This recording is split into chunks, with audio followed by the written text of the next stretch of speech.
Oh, the best jingle in the series. Every other jingle doesn't compare to the first one.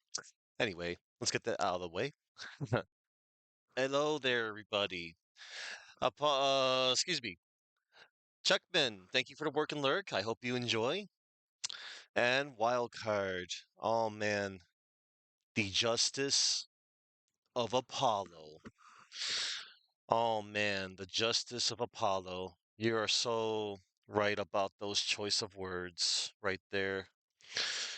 Because Apollo Justice is going to administer his own brand of justice in his own way, in a pretty good way too. But hey, it's that time again. It's Ace Attorney time, and yeah, it's gonna be good. It's gonna be great. I hope. I'm going to be playing potent. What is? It's a game, that's for sure. Um, this game almost, I feel, killed the franchise. Almost. I mean, I don't know. This was an all right game, but we'll see when we get there. We'll see when we get there. Cause like, man, let me see. Hang on. Twitch, quit, quit freezing on me. All right, I'm making sure things are good. Things are great. All right, I'm gonna switch on over to my overlay. I'm gonna tell you a little bit about this wonderful trilogy of games from the store description.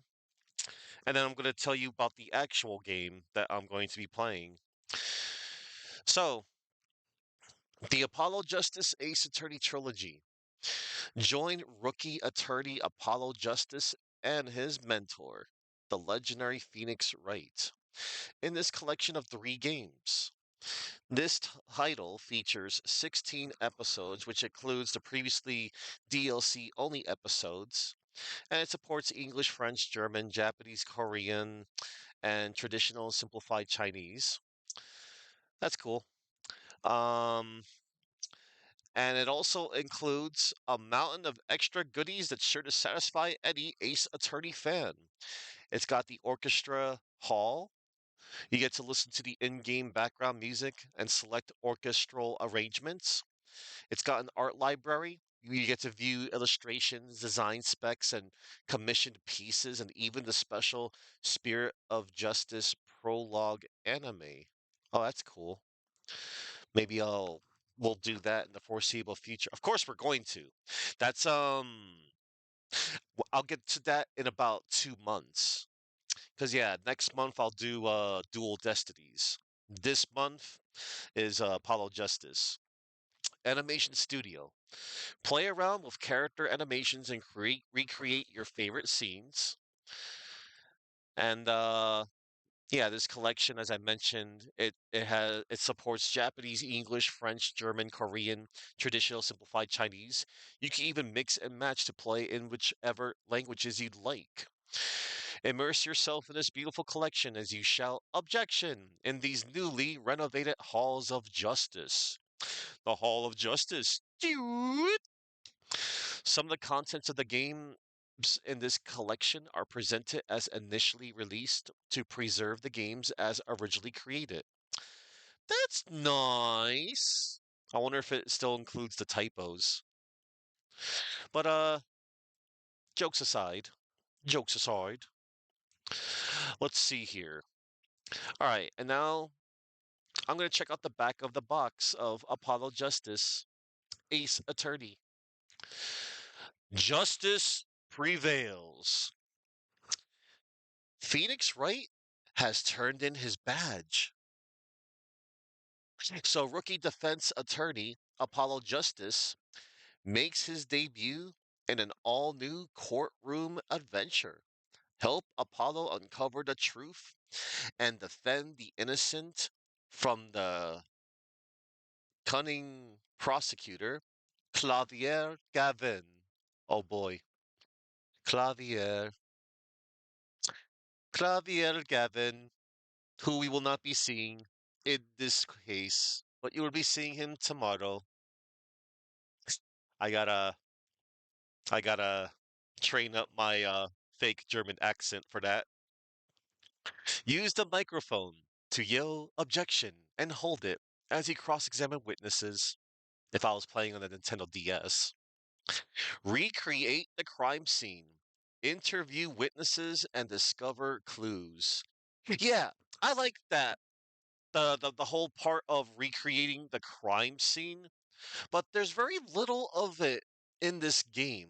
But what little that you can do of it is actually kind of neat. It's kind of cool. But anywho, and this game came out back in 2008, I believe. Hold on, let me check the release data. Okay, well, in Japan it came out in 2007 first, but over in America it came out a year later, 2008. Yeah, Gyakuten Saiben 4. But yeah, this is just Apollo Justice, Ace Attorney. So, okay, here we go, everybody. This is it's gonna be a game, and for my sake, I would I would have totally do case 1 and 2, but I'm gonna pace myself throughout the entire week. It's not only for my own sake, but also for my vocal cords' sake. Okay. Oh yeah, chords. The chords of justice.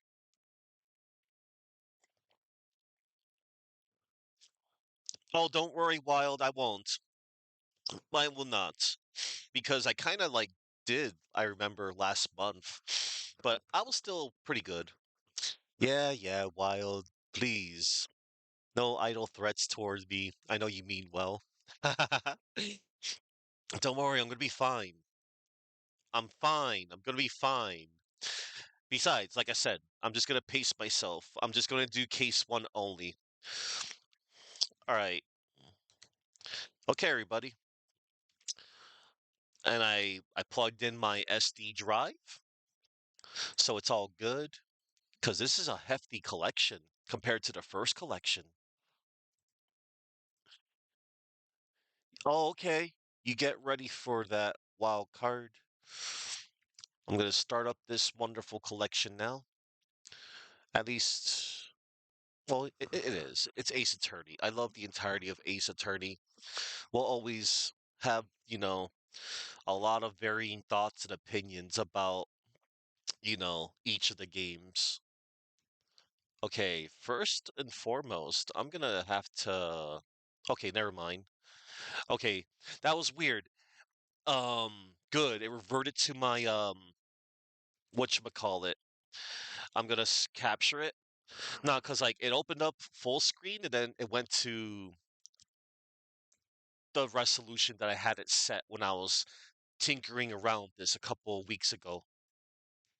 All right, and here we go. Captured. Okay, let me make sure. All right, good. We're great. All right, here we go, everybody. All right, that's a nice introduction. Like just opening the courtroom doors. Okay. Um, let's go to the options real quick. Okay. Oh, I like this little option here. You can actually like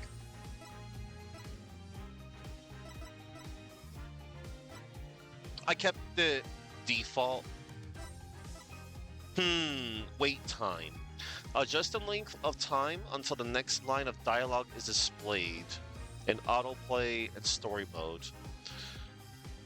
Let's bump it up to 2.0 seconds maybe, or 1.5. That's fine. Okay.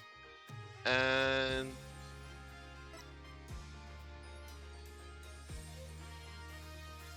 what's this? Consult. Oh, yeah! I forgot this had this option. Consult. Turn this on to enable consolations during trial segments. After failing to present the correct evidence a few times during a cross examination or similar segments, you will have the option to consult your partner for hints and tips. This is only available in Dual Destinies and Spirit of Justice. It's not available in Apollo Justice State's Attorney. I forgot about that. But you know what? I'm going to keep that off. I don't need that. Reader. Oh, that's cool. Key config. Okay, I'll leave that alone. I left this all alone. We're all good. We're all great. That's cool. This is good. This is great. Vibration. I guess if I had a controller plugged in, I have good old keyboard with me, keyboard and mouse. All right, we're good, everybody. I just want to make sure all is good. All right, game selection and museum. Oh, wow.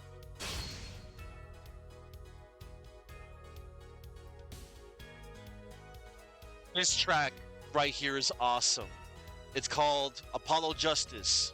A new era begins, and it feels so good. Oh wow, they're showing a lot of stuff here. That's cool. So what happens if I were to? Oh, hold on.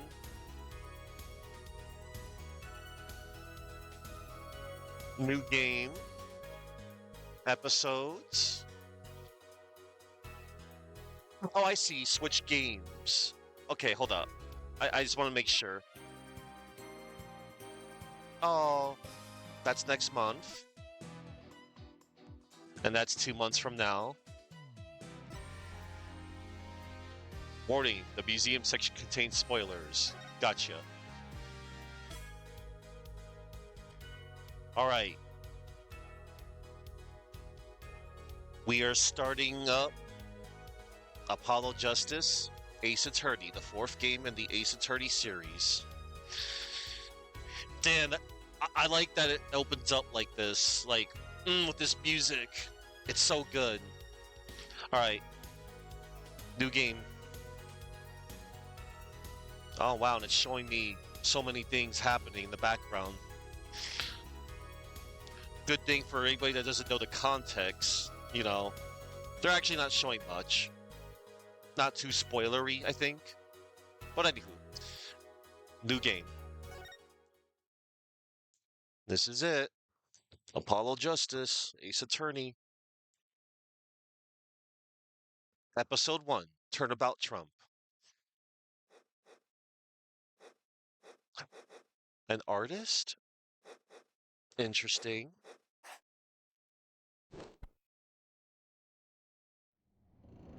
Hmm.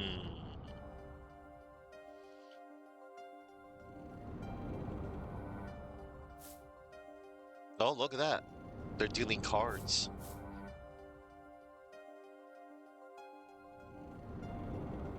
Showdown time.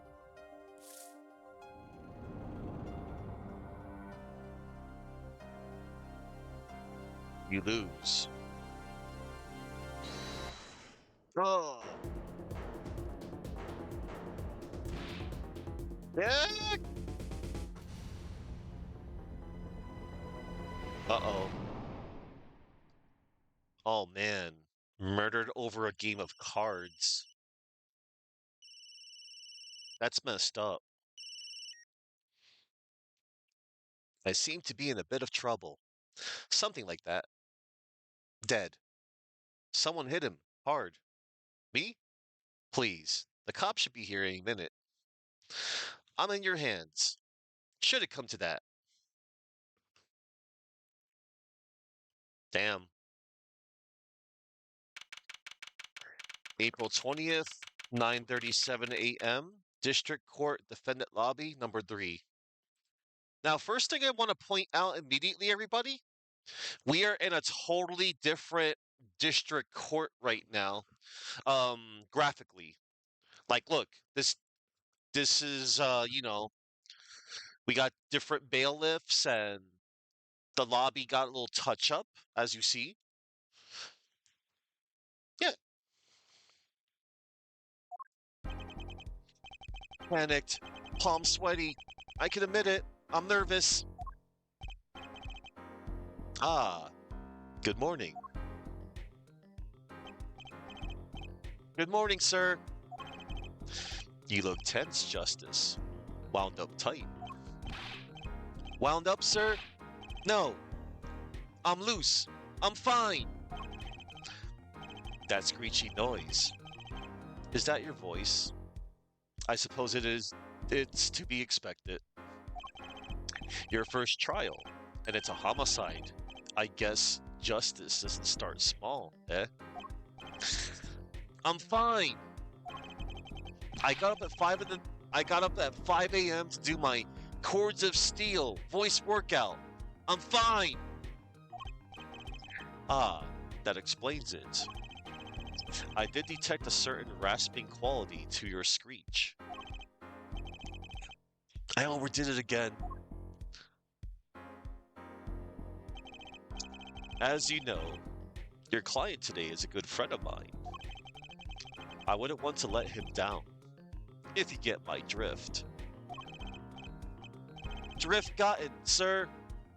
I'm all over that drift. As it happens, I dined with him the night of the murder. We can't let this case fall through. Yes, I'm fine, sir. One more thing. Don't say you're fine quite so much. People might take you the wrong way. I'll be preparing our case. You might want to introduce yourself to the client. Okay. My name is Apollo Justice. If it isn't clear already, I'm a new attorney, and today is my first trial. Not that I'm worried or anything. The defendant has been accused of murder. My boss wants to help him out, of course, and so do I. I mean, there's no way he did it. Not him. No way. Who? Ah. Ellipsis. Whoa!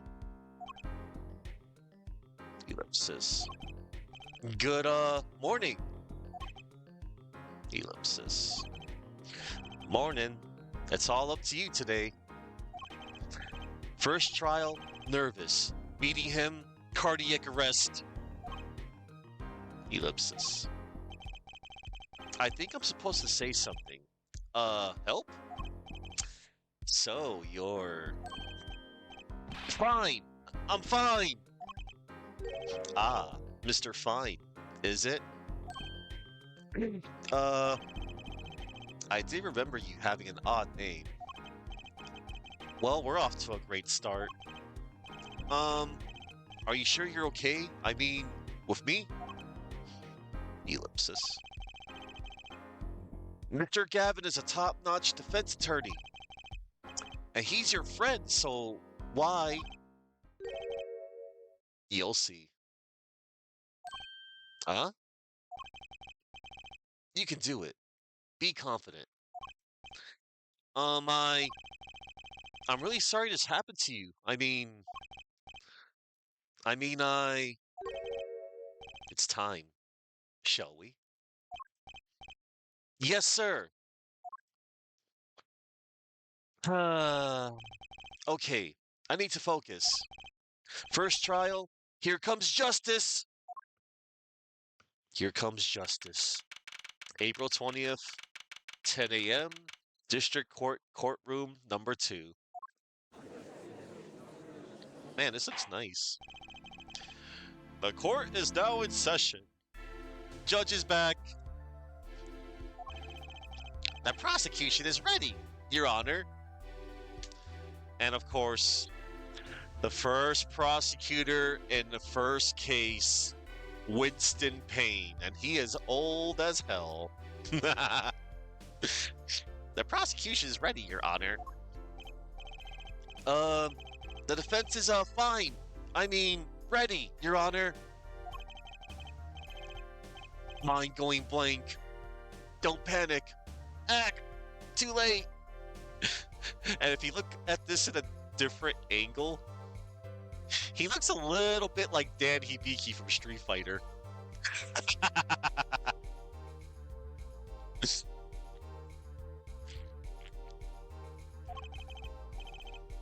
Your name was Mr. Justice, and this is your first trial? Yes, Your Honor, but I'm fine, really. Are you quite sure? Your voice sounds a bit strained.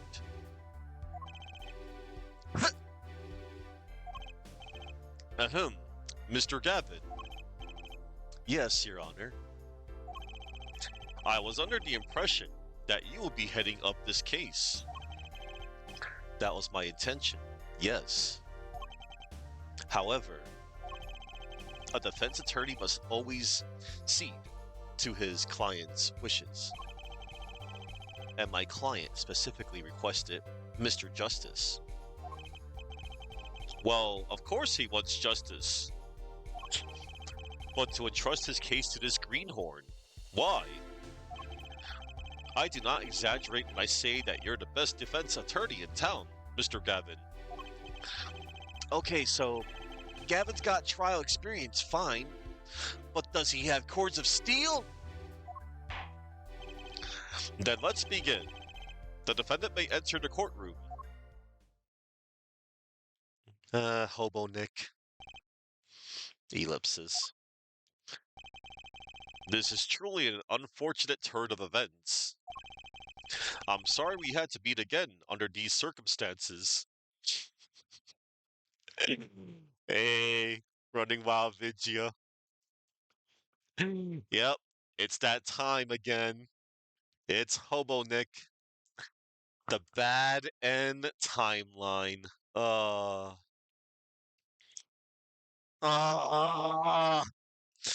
I'm reliving this where Red White won. I want to believe that so bad. But we'll get there when we get there. I'm sorry we had to meet again under these circumstances. Long time no see, Mr. Wright. Let's put the past behind us, shall we?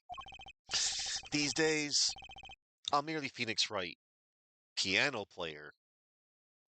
Piano player. Right. Wrong. Puns. I'm sorry. Mr. Wright, how could this have happened? Bad fan fiction. I mean, what? Sorry. I won't speak of it further then. If the prosecution will be so kind as to explain the charges, Mr. Payne. To think, I saw you enter this room a fresh attorney, and now I'll see you leave in chains. Um, excuse me, Prosecutor Payne? You have met him before years ago, you know, Trials and Tribulation, the first case, a memory case, Mia Fey. Mia Fey was defending Phoenix Wright, a young Phoenix Wright. This is his second time on the witness stand. Umbrella Corp is responsible for everything, and Shadowloo. You're not wrong. Damn those corporations. Damn those organizations. Also, it's bad enough that I'm currently wearing the Umbrella um corporation badge. It was so cool. I wanted it. I wanted it. I'm gonna revert it back soon, though. I know Chuck. He doesn't look like a hobo, but there's a few peeps out there, and by a few peeps, a lot of people they like to call this Phoenix Hobo Nick, Hobo Nicks, Hobo Phoenix. To think, I saw you enter this room a fresh attorney, and now I'll see you leave in chains. Ah, Winston Payne, subtle as ever, I see. He remembers him. Him. The crime occurred at the Borscht Bowl Club, a Russian restaurant. The defendant, Phoenix Wright, attacked the victim, a customer, and he hit him. Wham! On the head. Smack! Killed him cold. Only Frank Lan West can clear Wright's name by jacking into his net navi.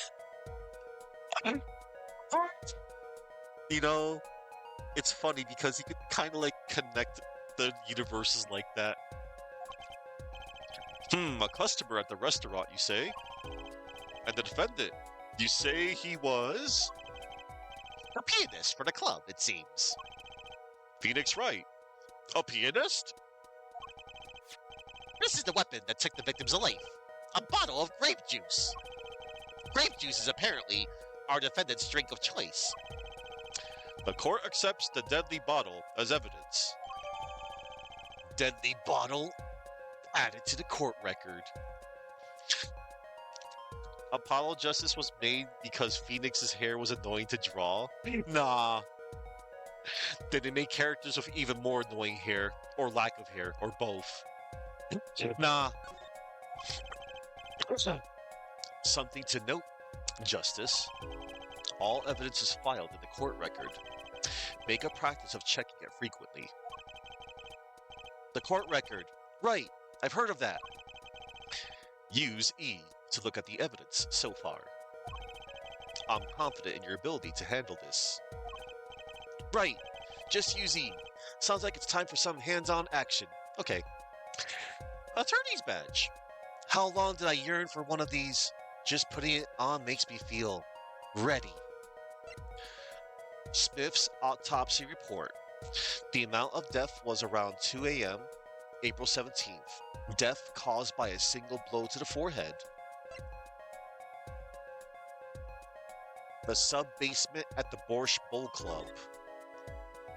Look at that. There's the victim. There's the deadly bottle of grape juice. There's some cards and some poker chips and a chair. And it looks like a case of something. All right. Deadly bottle. Grape juice bottle used as a murder weapon. Bears the defendant, Mr. Wright's prints. Uh-oh. And look everybody. Grape juice. How long has it been since I drank grape juice? Apparently, it's Mr. Wright's favorite drink. I wonder how well it goes with borscht. And then... Okay, I think that's the only thing I can... For now. The bottle is completely empty. Okay. Some Resident Evil stuff right here. That's cool. Christoph Gavin, age 32, boss at Gavin Law Offices, a first-rate defense attorney and my trusted mentor. Phoenix Wright, pianist at the Borscht Bowl Club, formerly an ace defense attorney of some renown. Shoddy Smith, the victim in this case, a traveler, only recently back in country. Winston Payne, 61 years old now, the prosecuting attorney. For all his experience, he lacks a certain presence. Yeah, he always lacked a certain presence. Jokes aside, in-game tutorial. Yeah. Rest in peace, Crackerjack from Street Fighter EX Flex. Yeah, he was a... Oh my god, hold up.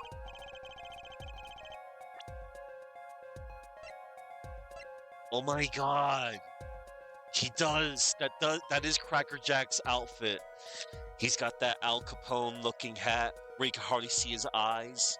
And the exact same, yeah. He was a cool character. He was a nice different take on Balrog. Like, he had a similar fighting style to the boxer. And of course, he had the baseball bat. He was awesome. Crackerjack was cool. Damn, thank you for reminding me about the coolest, one of the coolest designs, not named Skullomania. Everybody loves Skullomania, but there were other great characters in EX. Anyway, let's go back.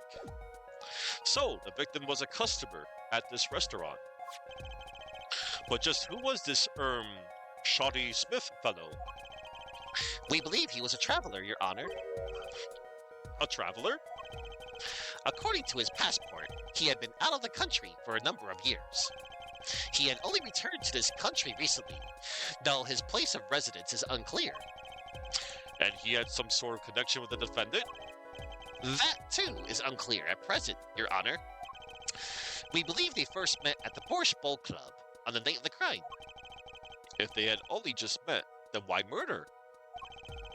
Perhaps the victim slighted the defendant's piano playing?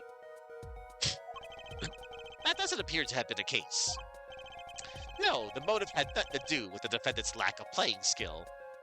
He still does that pose? At least not piano playing. I'll let this photo explain what I mean. Uh-oh.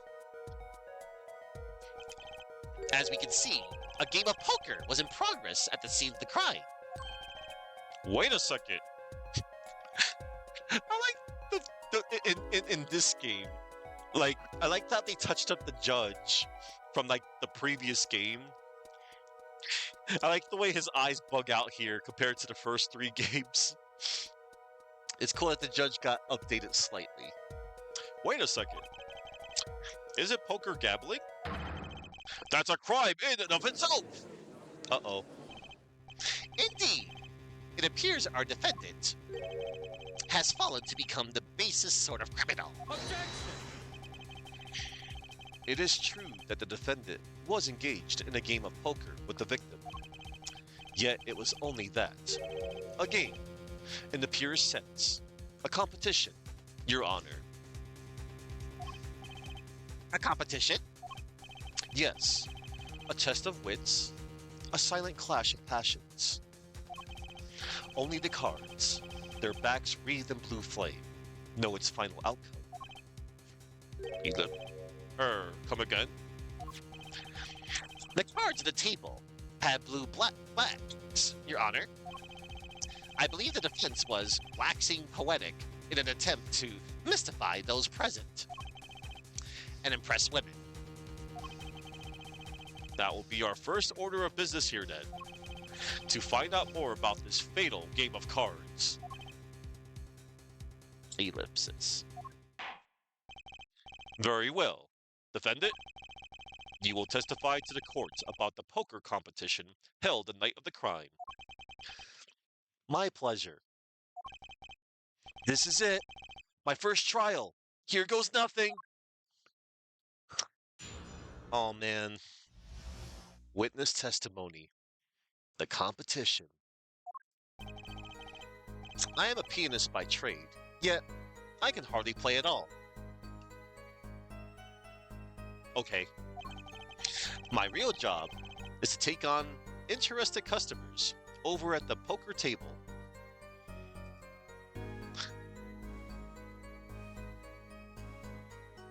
Proceeding. The room where we play and the competition in there are the club's main attractions. The rules are simple. We play a game of poker using 2 decks of cards. That's all it is. A game. And our customers are happy.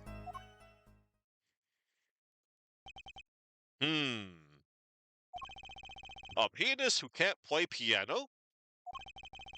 Better than a defense attorney who can't defend. Ellipsis. Very well.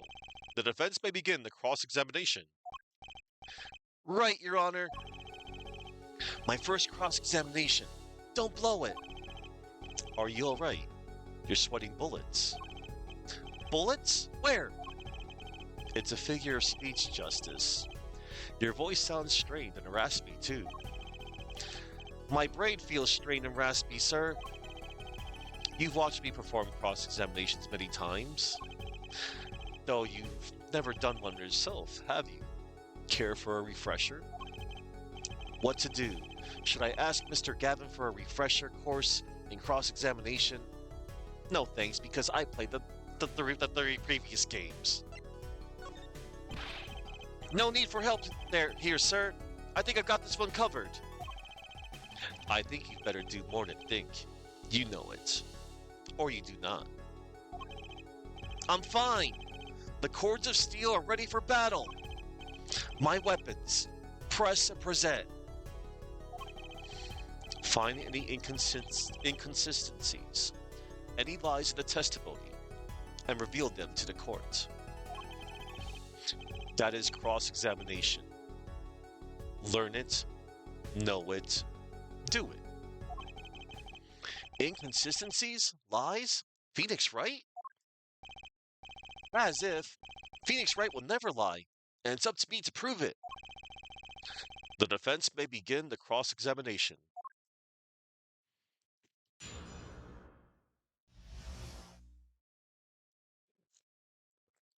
Oh boy. First cross-examination, everybody.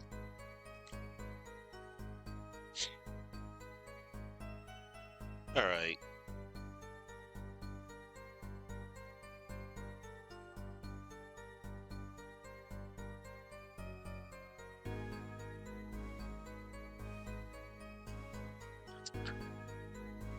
I am a pianist by trade, yet I can hardly play at all. Hold it! You can hardly play? Oh, I play sometimes, when customers demand it. So I play them one song. That's usually all they want. Was that supposed to be a boast just now? The title of pianist is a mask. A respectable face I wear for the world at large. Then why are you really at the Borscht Bowl Club? My real job is to take on interested customers over at the poker table. Hold it! They pay you just to play poker?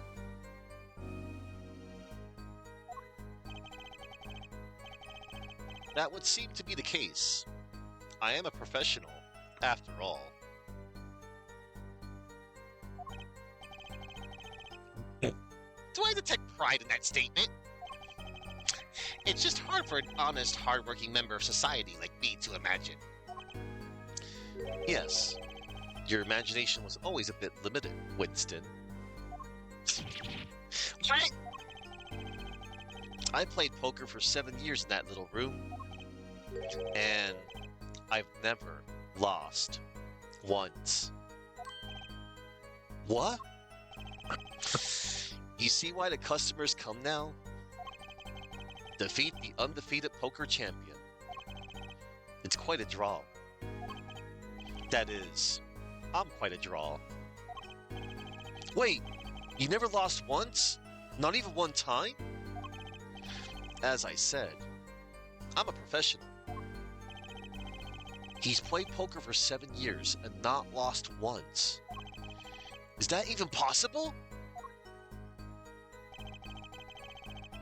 The room where we play and the competition in there are the club's main attractions. Hold it! The room in the crime scene photo is an attraction?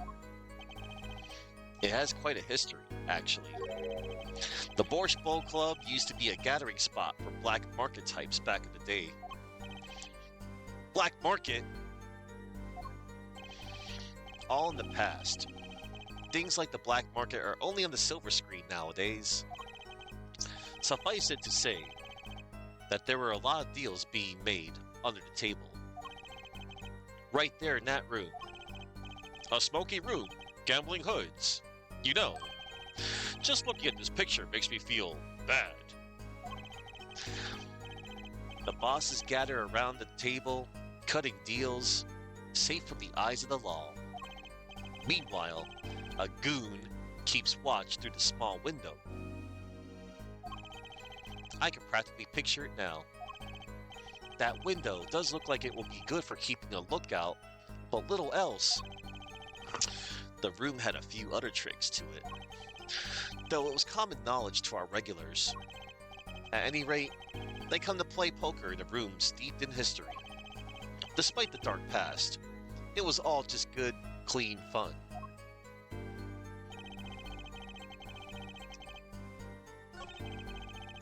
That's all it is, a game, and our customers are happy. Hold it! So, you claim you weren't gambling?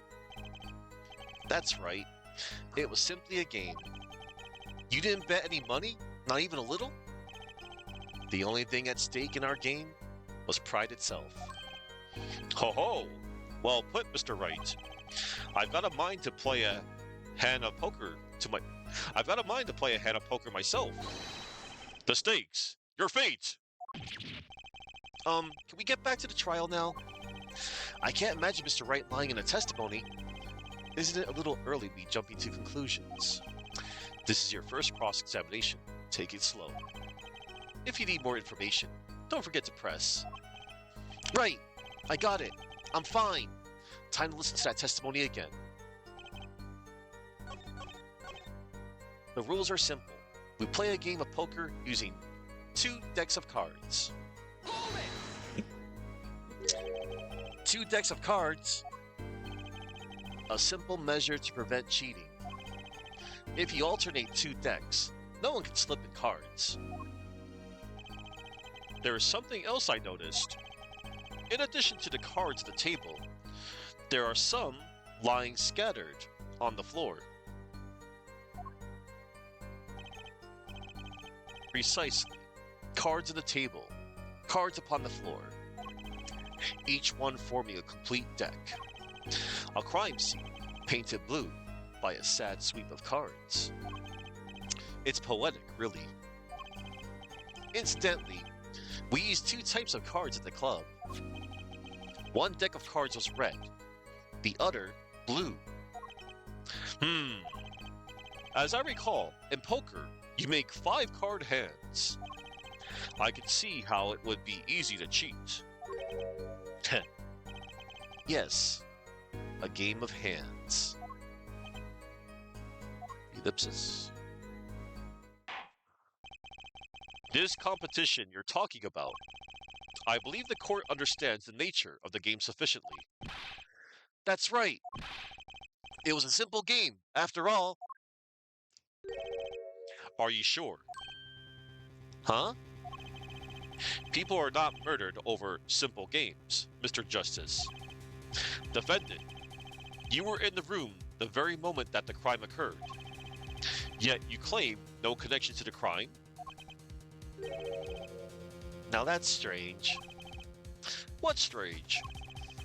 I was testifying about the competition that night. Asking me about the crime at this point is against the rules, Your Honor. Of course, I expected to hear a cry of objection from the defense. I completely let that one slip by. Don't despair yet, Justice. Sir? Right.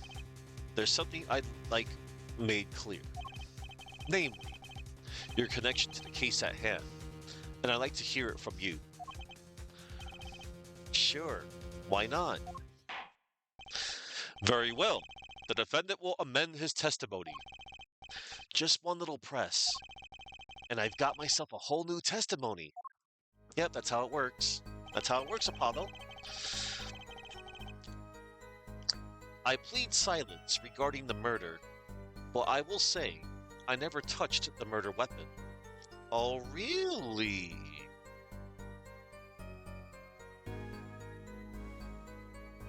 Oh, really, Mr. Phoenix Wright? Let's press for a moment. Silence? The defendant has a right to refuse to testify. I haven't forgotten everything about the law. But why?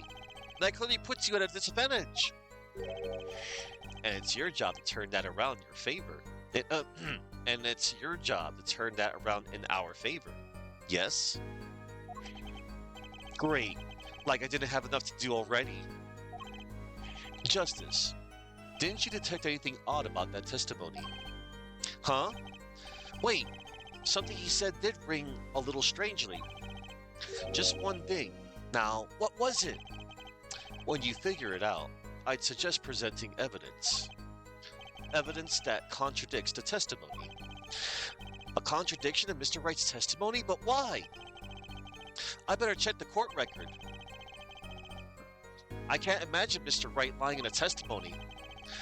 Isn't it a little early to be jumping to conclusions? This is your first cross-examination. Take it slow. If you need more information, don't forget to press. Right, got it. Time to listen to that. Yeah, Chuck. I plead silence regarding the murder, but I will say I never touched the murder weapon. Oh, Phoenix. You sure about that? Because your fingerprints are all over the deadly bottle.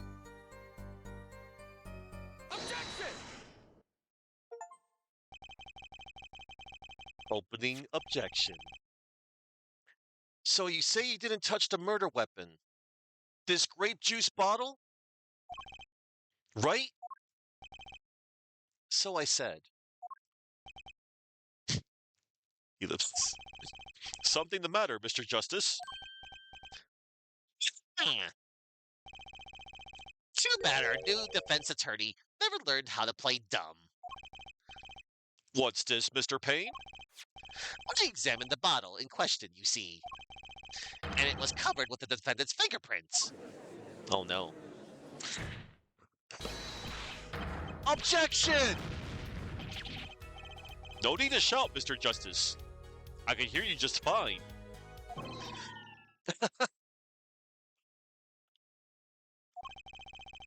Excess yelling can damage the judge's ears.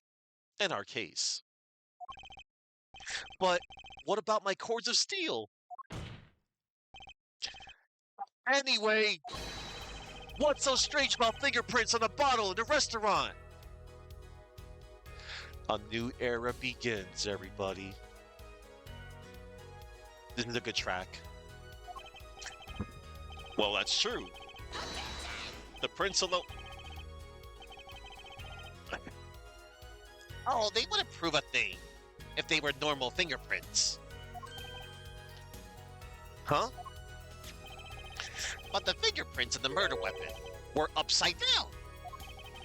Upside down? What does that mean? Why, it means that the culprit might have been none other than one upside down Matt. Anyway.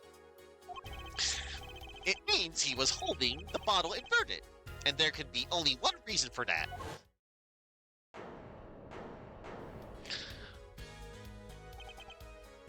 That little hair whip. Yes, to brain someone with the bottle.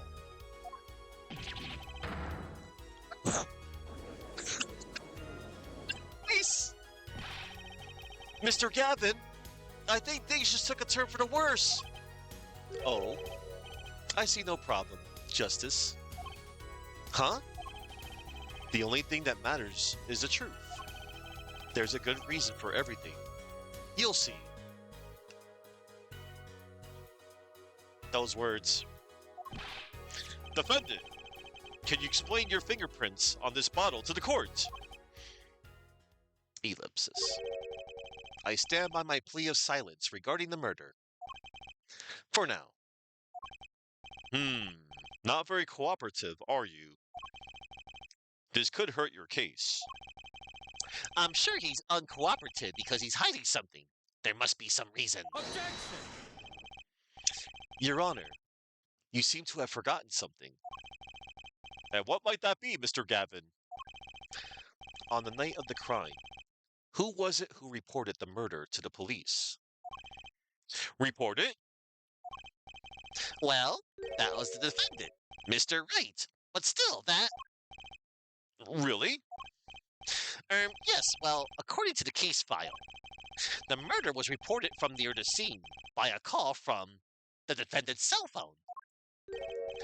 Near the scene?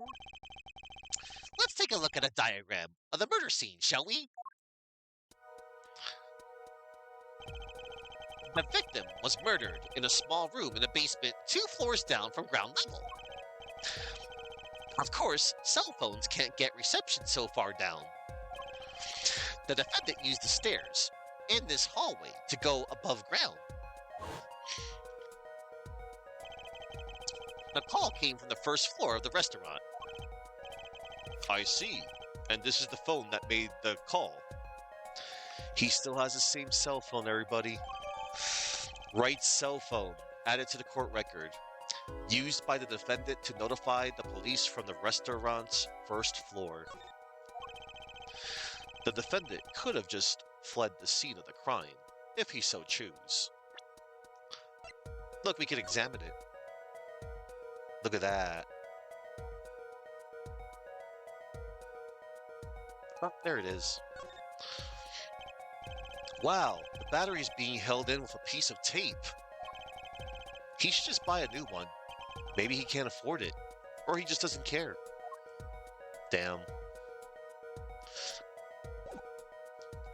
Oh, let's look at the badge real quick. Look, he has his own ID. There's a number inscribed on the back of the badge. There are many numbers like it, but this one is mine. Proof that I'm an attorney. To tell the truth, I get a happy feeling inside just looking at it. Oh. Okay. Okay, proceeding. The defendant could have just fled the scene of the crime, if he so choose. Yet, he fulfilled his duty as a citizen and reported it to the authorities. And you claim he is being uncooperative? Nice save, Mr. Gavin. I better not waste this. I think the prosecution has toyed with our client enough for the time being. Lloyd, I assure you, no one is more serious about. What was it you said? The defendant was in the room the very moment that the crime occurred. How can you possibly know this? That's a good question. How indeed? The answer is simple, Your Honor. The prosecution has a decisive witness. You're as good as they say you are.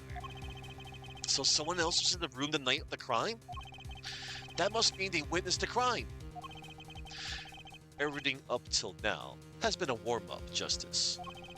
Are you ready? Very well.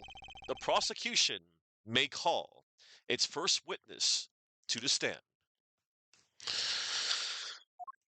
Oh boy. Oh no. This one. The witness will state her name and profession. Hold on just a moment. Where's the witness? I surmise that she has been frightened by the defense's demonic-looking horns. So I used a little hair gel. Relax, people. Have no fear. If any horns point in your direction, this court will cut them off. You are sure? I swear it on my gavel. Please come out. Is it violence against hair a crime, Your Honor? Well, if you are sure, it is okay.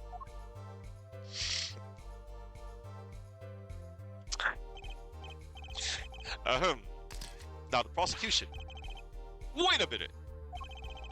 Would the prosecution care to explain the witness's, paraphernalia? Yes. She is a professional, Your Honor. Those are merely the tools of her trade. And that would be? My name is Olga O'Reilly. Yes. For any of you that was around during the time of, 2007-8, her name is a play on the owl meme. Oh, really? Yeah, really. But there's a lot more to her name, which I will explain later. My name is Olga O'Reilly. I am employed as waitress in Borscht Bowl Club restaurant. Then why the camera? Of course, it is my pride to serve borscht at its naming restaurant. But I also perform, how it is said, other service. I take it one of these other services is taking the customer's pictures? Da. Like for example, this one. Uh-oh. That's the defendant? Indeed, on the night of the murder, man in white hat is one who has gone kaput. Indeed, that is the victim.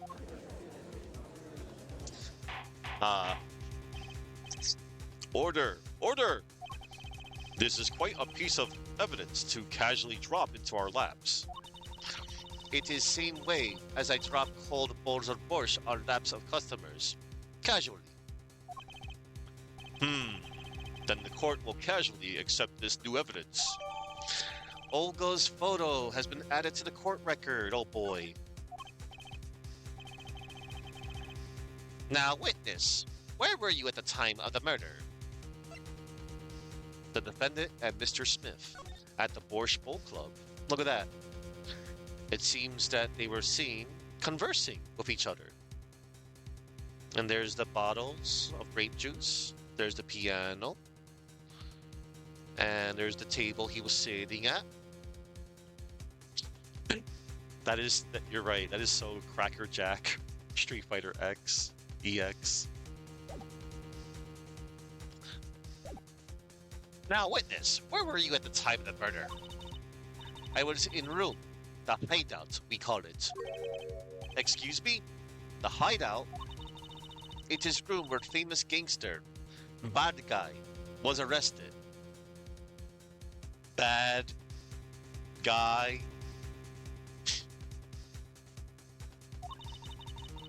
His room where murder took place.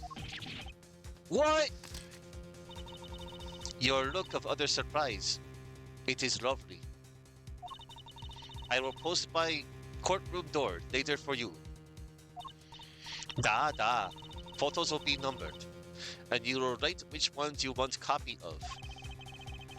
So there were 3 people in the room at the time of the crime. The victim, Shoddy Smith, Mr. Wright, and Olga O'Reilly, our witness.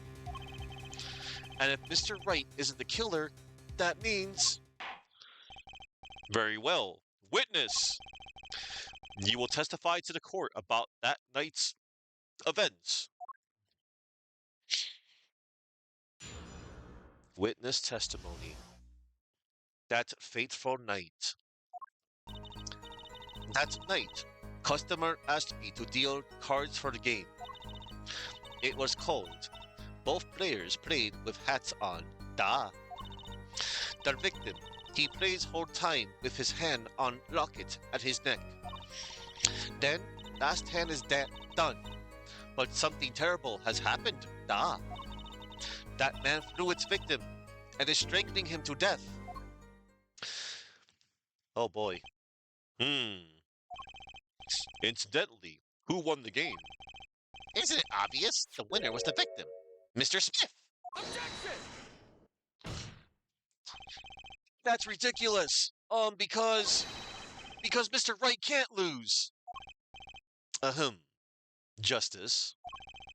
Maybe you could come up with a more legitimate objection. But he hadn't lost in 7 years. Take it from me, kid.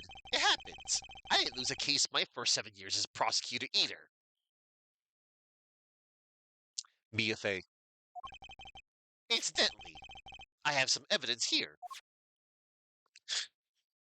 Oh, look at that. Another photo, everybody. These are the poker chips as they lay the very moment of the crime. The hand and chips on this side belong to the defendant, Mr. Wright. Those on the far side belong to the victim, Mr. Smith. Chips, you say?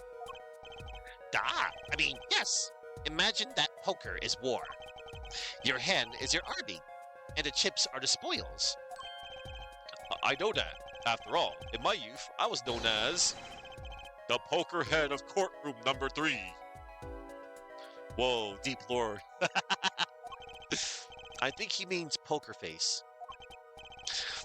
Looking at this picture, it does seem that most of the chips are on the victim's side of the table. Chip's photo added to the court record. Defendant and victim's chips when the crime took place. Very well. The defense may cross-examine the witness. Look at that, everybody. 3 sevens, 2 aces.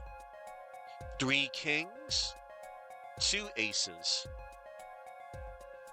And there's the bottle of grape juice, a card on the ground, and this is the blue deck of cards, and these are the poker chips. Okay. Very well. The defense may cross-examine the witness. I forgot. I totally forgot that I had to also do a Russian accent here too. That fateful night. That night, customer asked me to deal cards for game.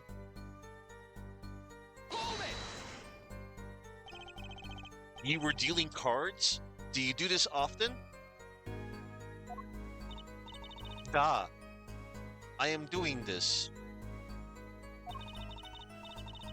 If customer wishes it, I serve anything. Borscht, cards, more borscht. It is my work.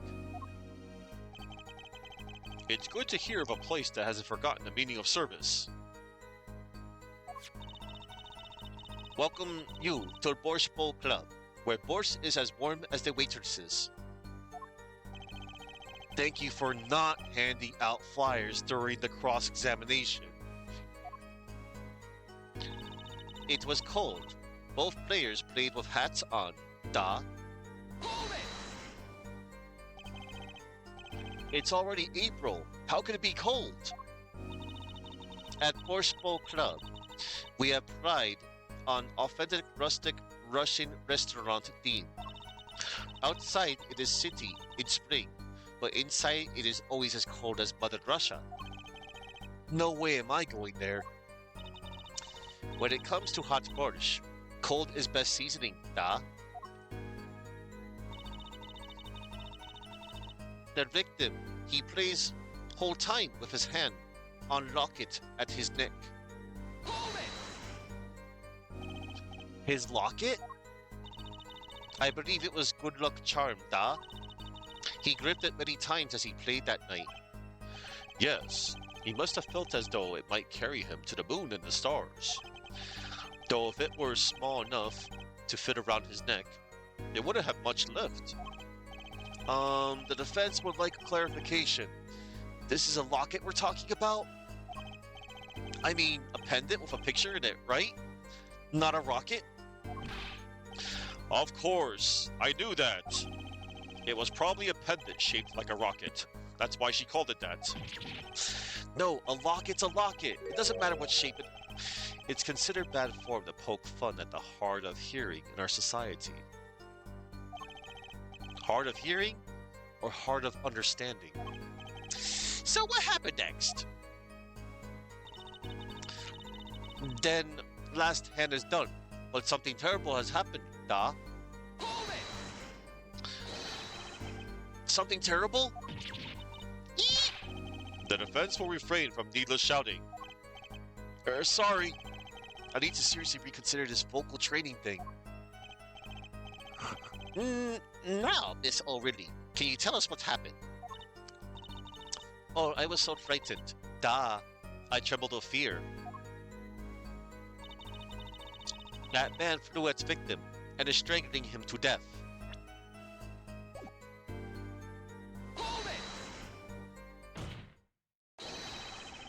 But the defendant would never do such a thing. Eek! Well now, I can't say I've ever heard the defense try this tactic. If possible, please refrain from embarrassing me. Still, why would anyone do something like this over a game of poker? Perhaps it is because the defendant has lost game? Yes, a crushing defeat for a man undefeated. So it always is with men like him. Winners make sore losers. Oh, how the mighty fall. Go ahead. I believe you know what it is you need to do. Right, sir. Leave it to me. There were only 3 people in the room at the time of the murder. The victim, Shoddy Smith, Mr. Wright, and if Mr. Wright isn't the killer, I've got you now, oh really? So let's see. We're gonna check our evidence.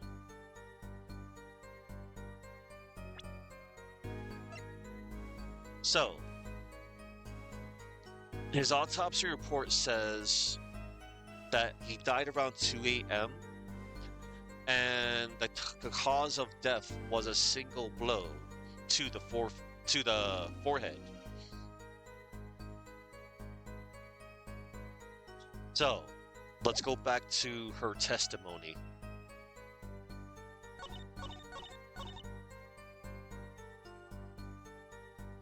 Oh, Olga, Olga, Olga. Olga, oh really? Strangled to death. Olga, Olga, Olga. Oh, oh, excuse me. I pressed the wrong button. Sorry, I pulled a Deadpool. That always happens around here. Anyway, so I found the right contradiction. Olga, Olga, Olga. That's not what the autopsy report says. Objection! Oh, really? Strangled, you say? That's odd. Ah, normal customers only choke on borscht. No.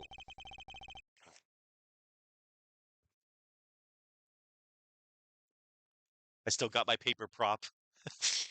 No, I mean, this report shows that the victim died of a blow to the head. Ack! Miss O'Reilly, really now? Did you witness the crime? Boosh isn't here. Boosh is somewhere at the moment. I was just getting my paper prop. Oh, really? Miss Really? Really now? Did you witness the crime? I like that animation. She catches all the plates. No, he's not. Looking at the picture, it doesn't seem like he was hit. He's still wearing his hat and everything. Yet, it is a fact that he was hit, Your Honor. Here's a photo we took of the victim with his hat off during our investigation. Well, that's quite shocking, isn't it? This head certainly was hit. Crime photo 2 has been added to the court record. The photo of Fort Head hat removed during investigation. But I have seen it happen. Yeah, a dent to the forehead. Ouch. But I have seen it happen. The defendant, he lunged at the victim, his neck. Oh, really? Miss O'Reilly? I think I've caught you in your own lie this time. Apollo's cool. Justice. I admire your enthusiasm, but perhaps you should think this through once more. What do you mean? I found a contradiction. There's one thing in her testimony that troubles me. Very well. It seems we should continue the cross-examination. There's such a thing as thinking too much. This horse is dead. Let's stop beating it. There's such a thing as thinking aloud too much, too. That night, let's see. We're back to the testimony.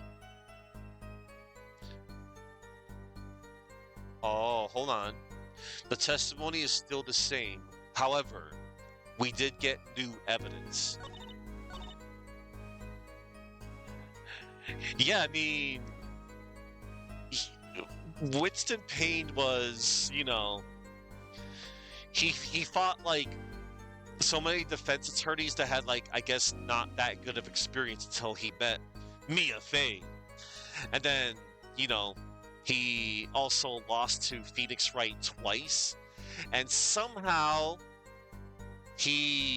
well, because we know Furio Tigre was disguised at Phoenix that one time, somehow Winston Payne beat Furio Tigre because, well, Furio Tigre, under the disguise of Phoenix, delivered one of the worst defenses in the history of courtrooms.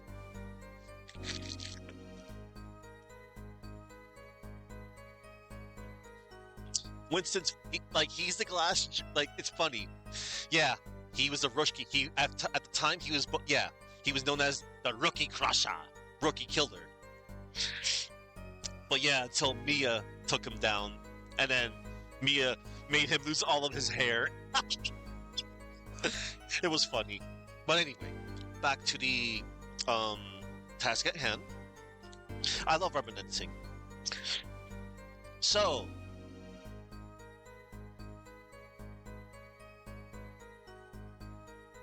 the victim, he plays hold time with his hand on locket at his neck. Really, Olga? Really, Olga? Uno momento, Olga. Yeah. Well, I know by appearance, Chuck, because he's starting to look a lot like Gabby J now, but at the time he was like the Glass Joe of prosecutors. And they both had the same win-loss record. 1 win, 99 losses. Gabby J, his single win was from Glass Joe's school of boxing. His only win, but he somehow got the same win-loss record. And then I forget to this day. I forget, like, I think Nintendo Power mentioned how Glass Joe got his win, but that's the thing. That's Nintendo Power. They could just, like, jokingly make things up. Anyway. So, the victim, he plays hold time with his hand on locket at his neck. Oh, really? Oh, wait, hold on. History. Oh, that's so cool. I forgot I can check this. This will be good for the auto-scroller sections. Excuse me, the auto-scrolling text. Because I dislike when they do that. Anyway.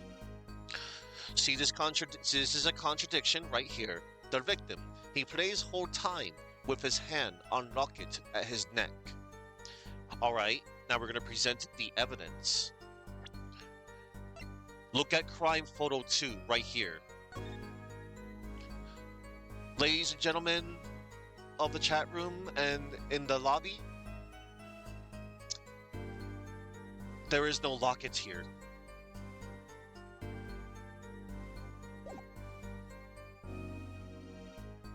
Objection! You know, there was one curious part in her testimony, just like Mr. Gavin said. But what does it mean? Mr. Justice, would you care to explain what it is you're thinking so intensely about? Recall the testimony, Your Honor. The victim played with his hand on locket at his neck, I believe she said. I hope you're about to raise an objection to the witness's grammar. No, but look at this photograph. Look at this photograph. Do you see a locket on the victim's neck? Well done, Justice. I'm impressed. I knew you'd be able to handle this. But what does it mean? If we are to believe this witness's testimony as is, then the locket disappeared following the victim's death. Lockets don't just disappear, Your Honor. It's quite simple when you think about it. If the locket is gone, someone must have taken it off. No? Taken it off. Wait! You don't mean... The defendant wasn't strangling the victim at all. He was taking off his locket. Wouldn't that explain it? Ah. Crack. The defendant! What do you have to say to this? Ellipsis. Say. Yes? I just noticed this, but you have something hanging around your neck, don't you? Oh my god, he does. Look, everybody. Oh, you mean this?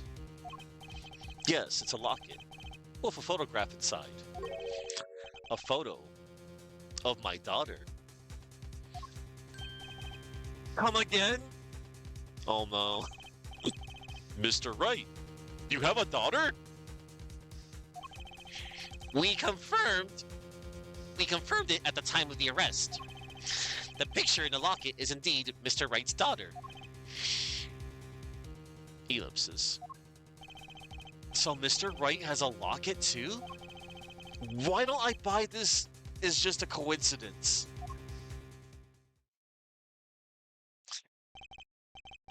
Well now, if the results of this poker game led to the murder, perhaps we should hear a bit more about the outcome of the game. Murder testimony won't really be necessary. It's clear the defendant lost, badly.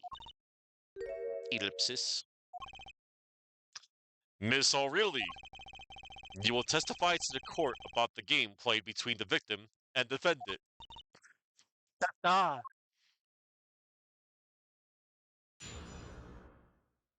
Oh, Chuckman.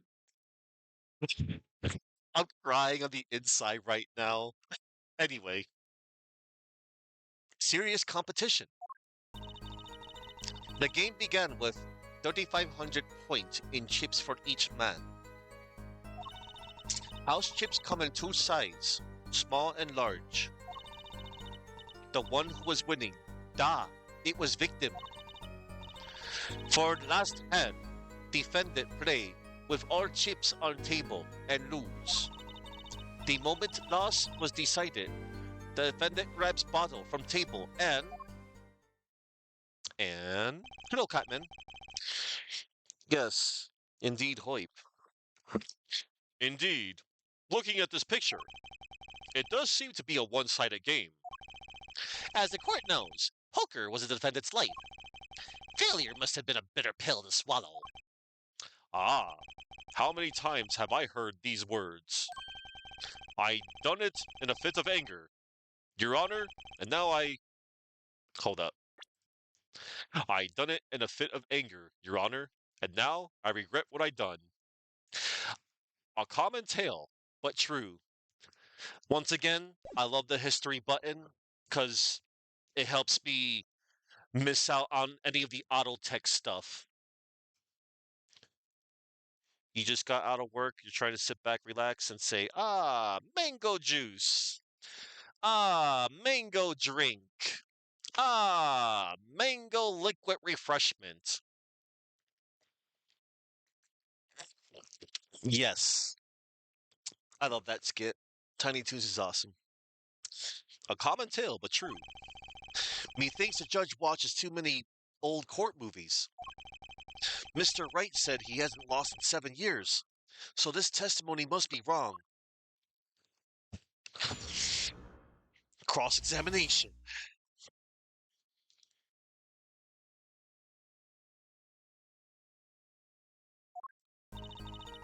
The game began with 3,500 points in chips for each man. Oh, excuse me. Press. Are those the usual starting points? Were any special rules used? No, not special. Usual game. Usual rules. If each man began with 3,500 points, then the total would be... exactly 7,000 points. Please, this isn't calculus. It's not even long division. Ellipsis.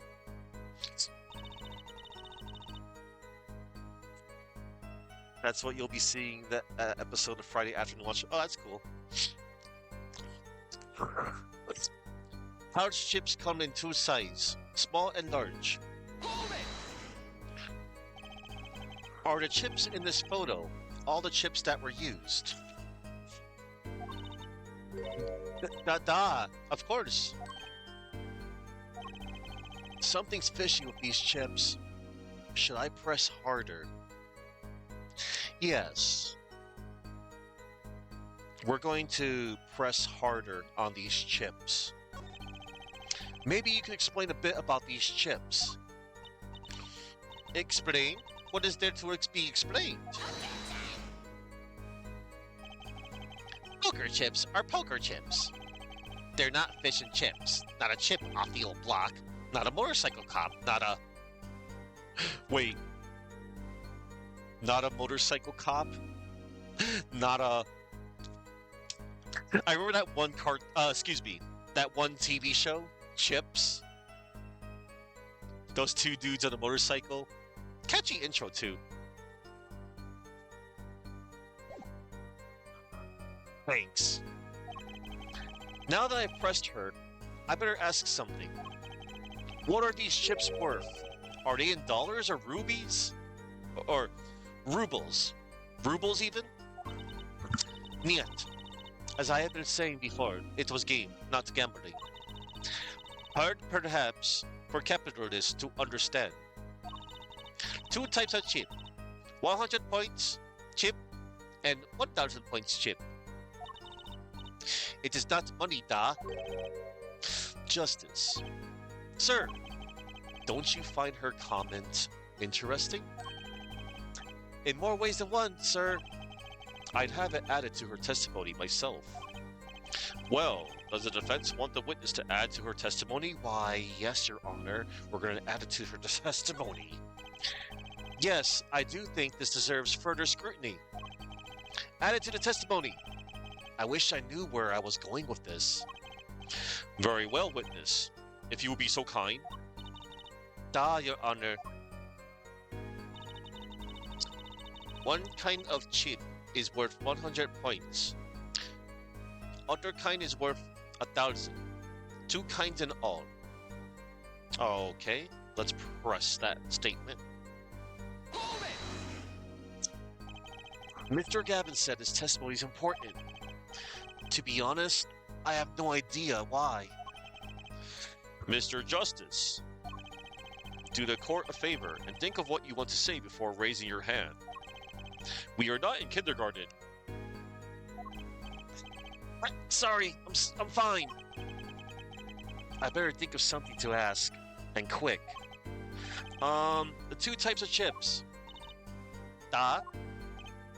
The small ones are 100, the big ones 1,000. Right? Of course.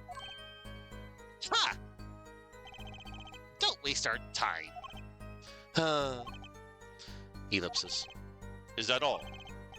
Yeah. Great. Mr. Gavin made me stop her, and now I'm the one who looks dumb. Oh, Justice? Please try not to embarrass me like that. Huh? Who? Me? There's a clear contradiction in the information you have in your hands. What? It's a simple matter of calculation. Go on, try it. We're not in kindergarten, after all. Calculation. The one who was winning. Da, it was victim. You're telling me that Mr. Wright, undefeated for 7 whole years, was losing? Da, it must have been most unlucky day for him. I am glad I did not take other picture of him. It would break camera, certainly.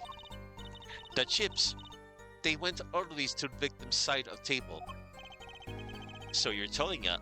So you're telling us it was a one-sided game? Da, one-sided, and for last hand, defendant play with all chips on table and lose. You thought it was a bad testimony, but it was him, Dio. Yeah. For last hand, defendant play with all chips on table and lose. Last hand. It was largest point of any hand. The defendant's hand, it was excellent. He tried to use it to take victory from behind. It appears that both the defendant and the victim's hands are in this picture. That is truly an excellent hand. However, so is the victim's. One with highest number wins, so defendant loses.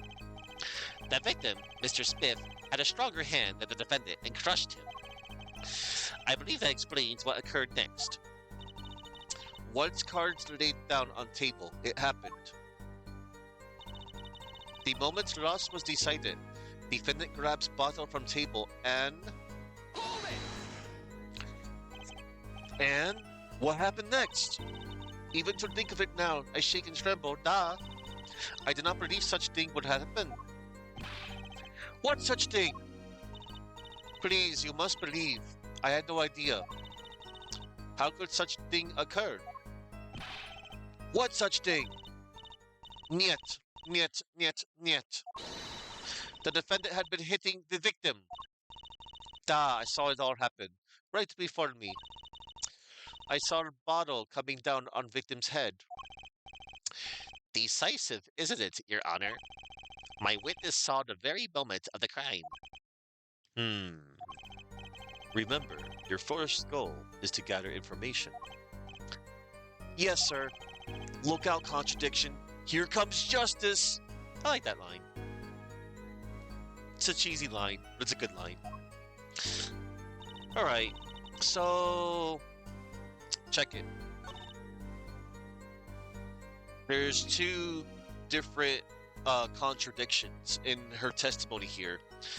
It's this second statement right here, or the third statement right here. One kind of chip is worth 100 points. Other kind is worth 1,000. Two kinds in all. Oh, really? All right, let's find the chip's photo.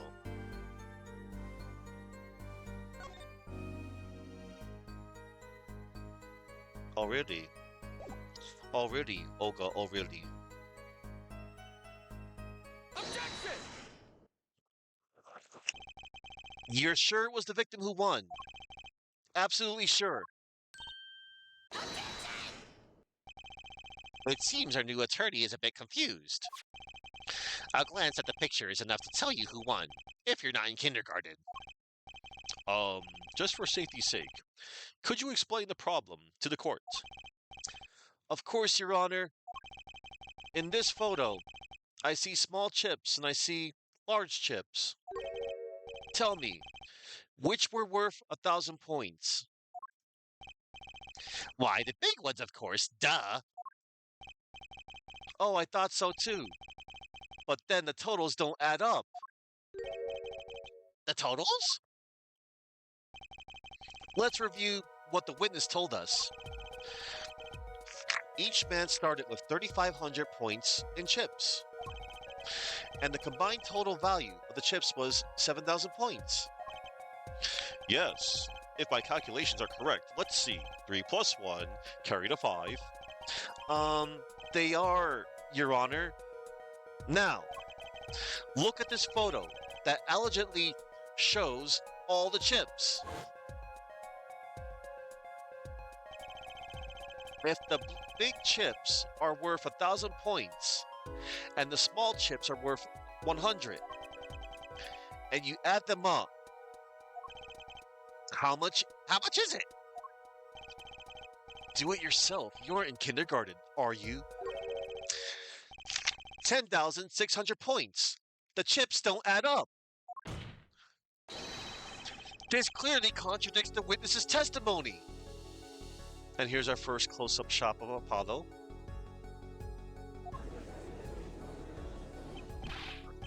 Why? How could this be? Exactly, Justice. Now that you know the what, you must determine the why. Right, there's only one possible way to explain this contradiction. Both were right. Each man began the game with 3,500 points. If all the chips are indeed shown in this photograph, then there could be only one answer. Well, what is it? The value of the chips was the other way around. What? Want to know what I think? The small chips were worth 1,000 points, not the big ones. Madness! Utter madness! Show me that photograph, the chips again. There are 6 small chips and 10 large chips. Why, that does make 7,000 points when you add them up. Excellent work, Justice. It's almost as though you figured it out by yourself. Well, I'm just glad I was the one who said it. Wait! The value of the chips may be different, but that changes nothing! Indeed, the victim did have the larger number of chips still. Ah, exactly. If the small chips are 1,000 points and the large chips are 100, let's do a little math. Add up the points for each side of the table. The victim, Mr. Smith, had 2,900 points, and the defendant had 4,100 points. Well, now, it seems that Mr. Wright was winning that night after all. It's impossible! My client had even less reason to kill the victim. After all, he was winning! Now, Miss O'Reilly, you must have known the true value of the chips, since you were there at the scene of the crime, weren't you? Ah! Eek! Caught the lobster. Order! Order! It appears our defendant has lost his motive, and Mr. Wright's supposed defeat never happened. We must now ask ourselves whether we can trust the witness's testimony.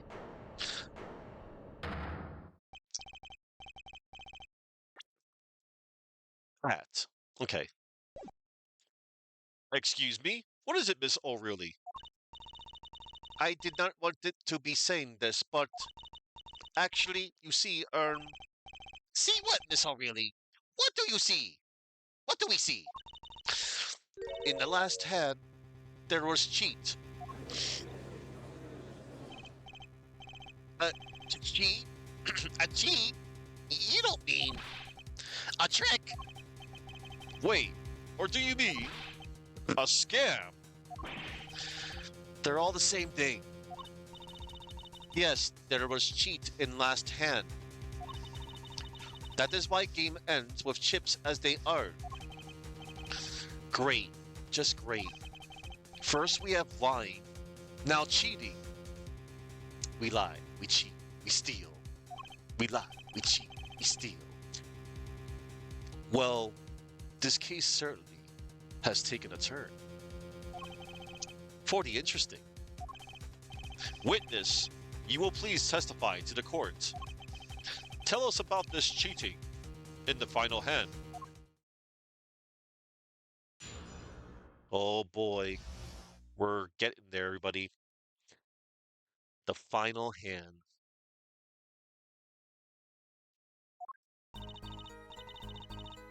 The last hand, both men had full house. There is 4 of each carded deck from ace to king. If you look at both men's hands, cheat is more obvious. The next moment, game becomes argument. Da!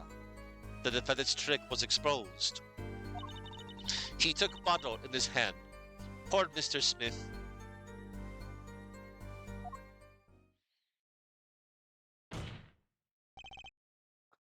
Miss O'Reilly, why did you not tell the court about this from the very beginning? Ellipsis. I thought I smelled a cover-up here. Well, folks, it's time to throw back the covers. A full house is a very high-scoring hand. Not easy to make, in my experience. That alone is enough to suspect less than scrupulous tactics. Mr. Gavin? What's a full house? Lawyers these days, you don't know your poker. I can't say this bodes well for your case. Or career. What is this, some kind of secret court poker ring? Justice. You know the terms 1 pair, 2 pair, and 3 of a kind, yes? Yeah, no problem. 2 cards with the same number makes a pair. and 3 makes a 3 of a kind. Good. Now picture a hand with one pair and one 3 of a kind. That's a full house. That doesn't sound very easy to make, does it? You can see each player's hand in this photo. Wow, they both have full houses. We forget there's an easy way to make a full house and go undefeated for 7 years. You cheat. Ahem.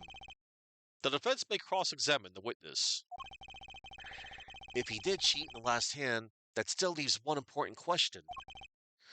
Mr. Wright lost that hand. Who's ever heard of a professional con man losing when they cheat?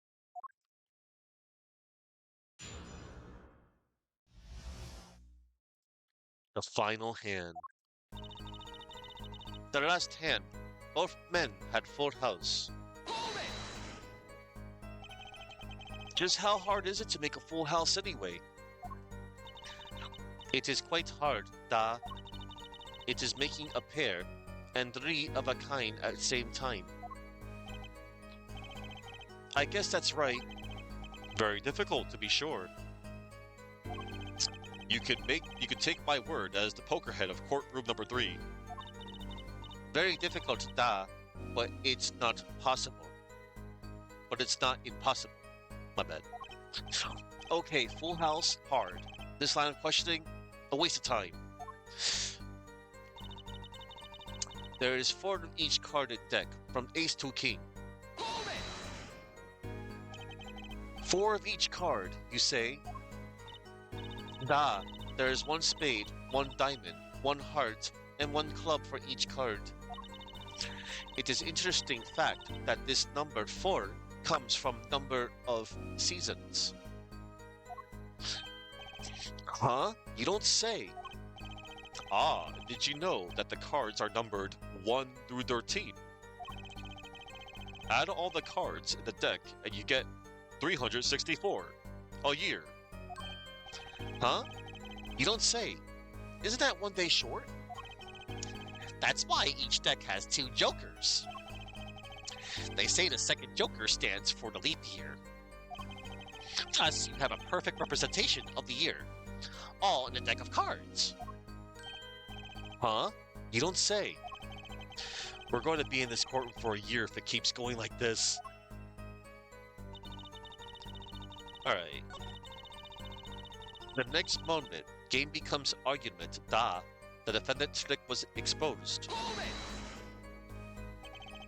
Do you recall what the men were arguing about? Da, I believe so.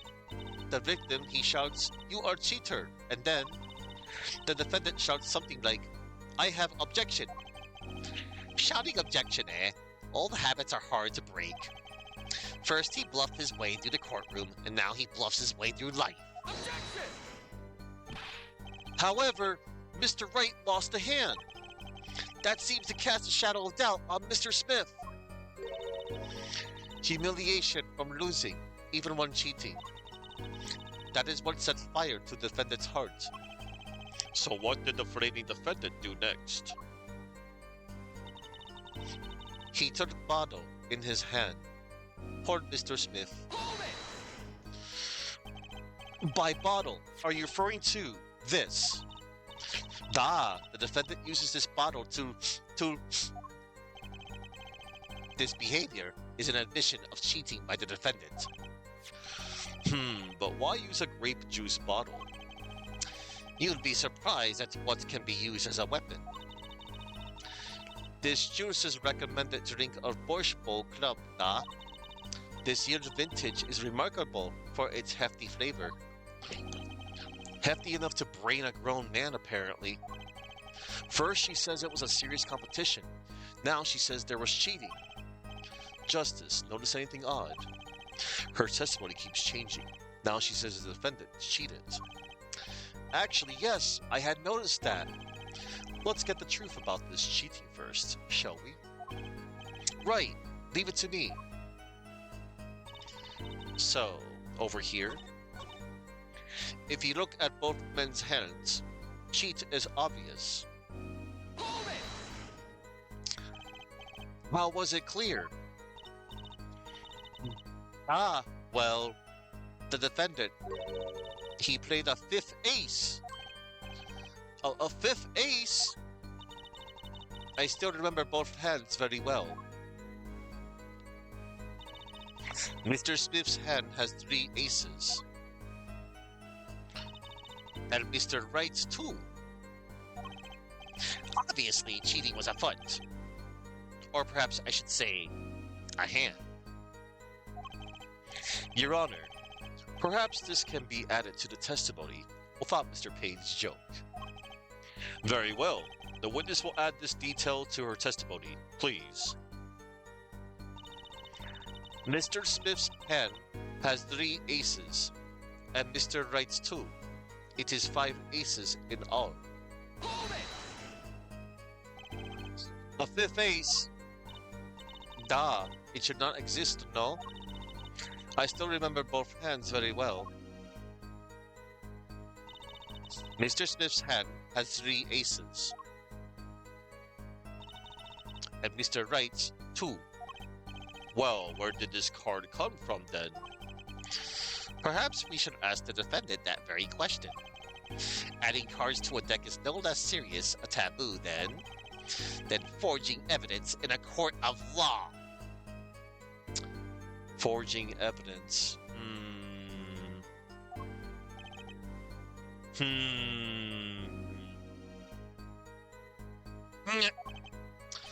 Now, perhaps it's time for you to say something, Justice. You bet. I've no intention of staying quiet. Not me. No, sir. I better find something contradicting evidence fast. I better find some contradicting evidence fast. And do not worry, Mr. Justice, because we have the evidence. So, Mr. Smith's hand has 3 aces, and Mr. Wright's 2. It is 5 aces in all. Oh, really? Oh, really? Oh, sorry. I pulled a Deadpool again.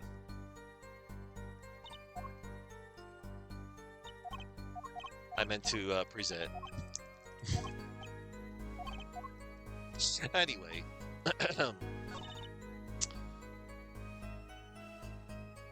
So, on this statement right here, we present... So, it says here, Mr. Smith's hand has 3 aces, and Mr. Wright's 2. It is 5 aces in all. Oh, really? But according to this chip's photo, look over here. It says there's only 2 aces in each hand right here in this photo.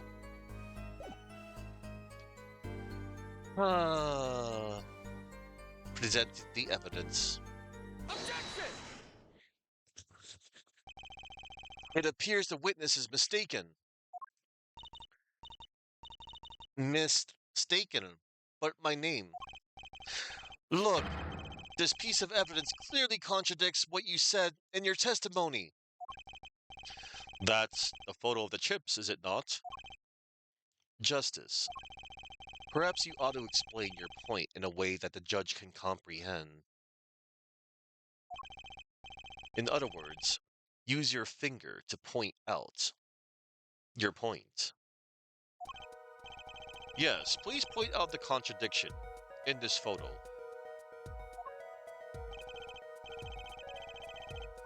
What particular... Let me see. What particular point contradicts the witness's testimony? Why, that will be here, Your Honor. It will be the victim's hand.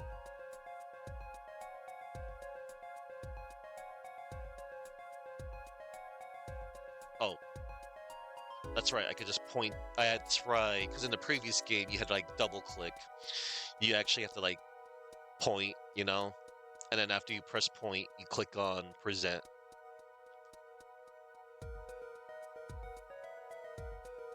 Take that! Why, it's here, of course. It's where? Where is that you're pointing? Where? Good question. We've already heard today on the dangers of bluffing. Sorry, Your Honor. I better rethink this. I think you'd best point out your point again.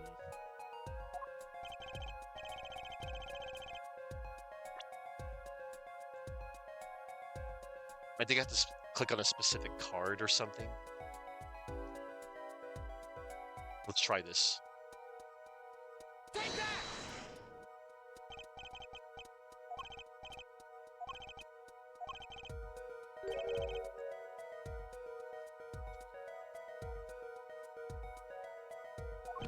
I think I'm pointing in the wrong spot. I know it's near, like, the bottle.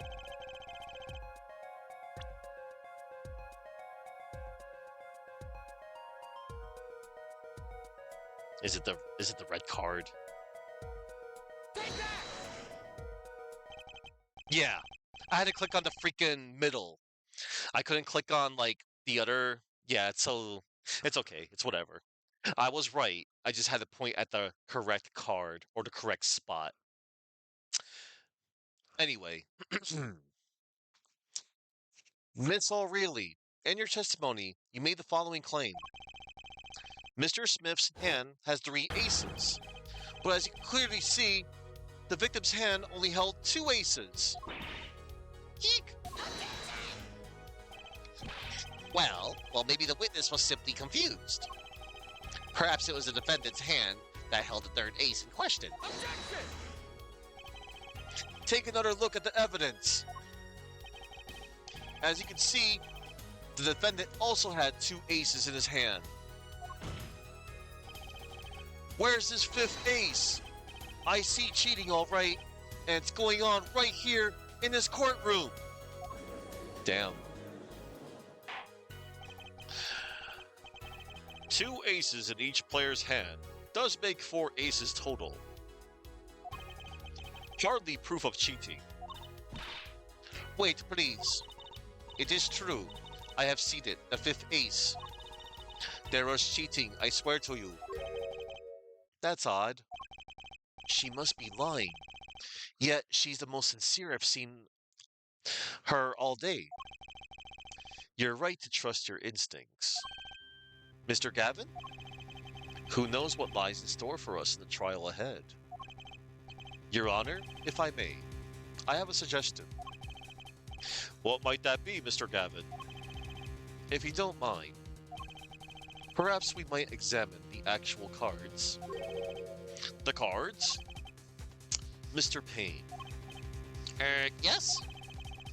the players' hands that night were set aside as evidence, were they not? The defense would like to request that the cards be shown to the court. Very well, the prosecution will submit this evidence. Which will you examine? The victim's cards or the defendant's cards? If these cards don't prove cheating was going on, nothing will. Now, which of these hands is more suspicious? Why, the victim's hand, of course. It was the victim's hand that changed over the course of the witness's testimony. The defense requests time to examine Mr. Smith's cards. Very well, Mr. Payne, if he would. Very well. Receive the evidence of the victim's hand. Victim Smith's hand was left at the scene, a full house. Well, time's a wasting. Get to it, Justice. Ah, look at that. Oh, look at that, everybody. You see that? Look at the back.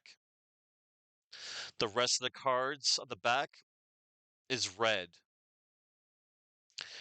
The king, the diamond? Yeah, the diamond is blue. Only one of the cards has a blue back. I'm much more of a red guy myself. Blue is so not red, you know? No. I like blue myself, but that's a different story. Anyway, get to it, Justice. Yes, sir. Oh, when examining evidence, be sure to view it from all sides and angles. Try using up, left, down, right to turn it every which way, and B and M to zoom in and out. That should give you a better perspective on the case. Okay, let's do this. Well, I did it before, but we'll do it again. What? Your Honor, look at this. One of the victim's cards. The back is a different color. Eh? Eh? That's impossible. But I put that card in Wright's hand. Ah. Olga? Olga? You got some explaining to do, Olga. And put that card in Wright's hand. What was that, Miss O'Reilly? No, нет, I merely said da. I have. Your Honor. Mr. Gavin, yes? Tell me, what is the easiest way to cheat at poker? To cheat?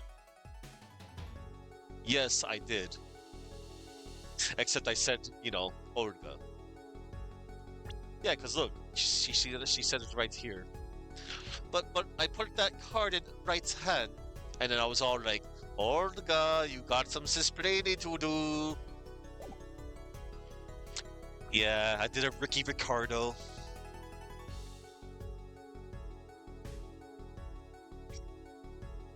To cheat? I'll tell you. One merely needs a friend, a comrade, shall we say. The dealer. Ah!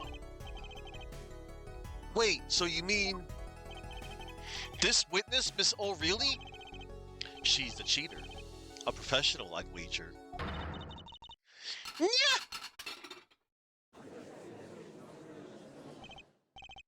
Order! Order!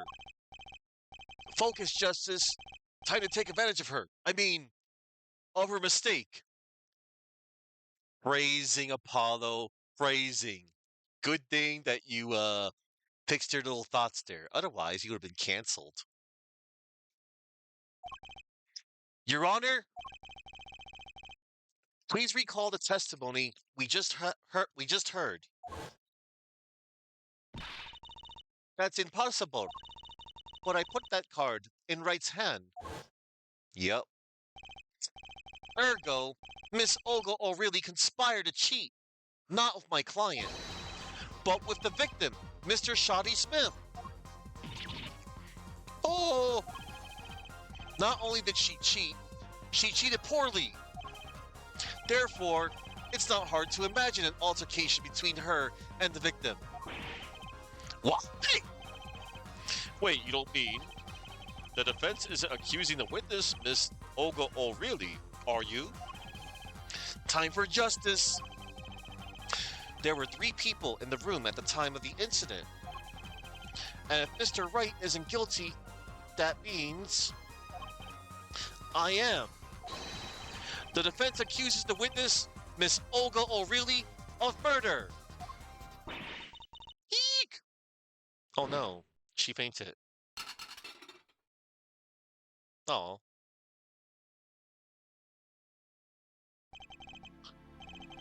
Mr. Payne, where is your witness? It appears she has lost, consciousness, Your Honor. Mr. Justice? Your Honor, it seems you presented a new possibility to the court. One suggesting a connection between the witness and the victim, Mr. Smith. And that means this court cannot pronounce a verdict for the defendant at this time. What? I did it. I held out. I see no point in prolonging the trial this day. The prosecution will need to make further inquiries. Objection!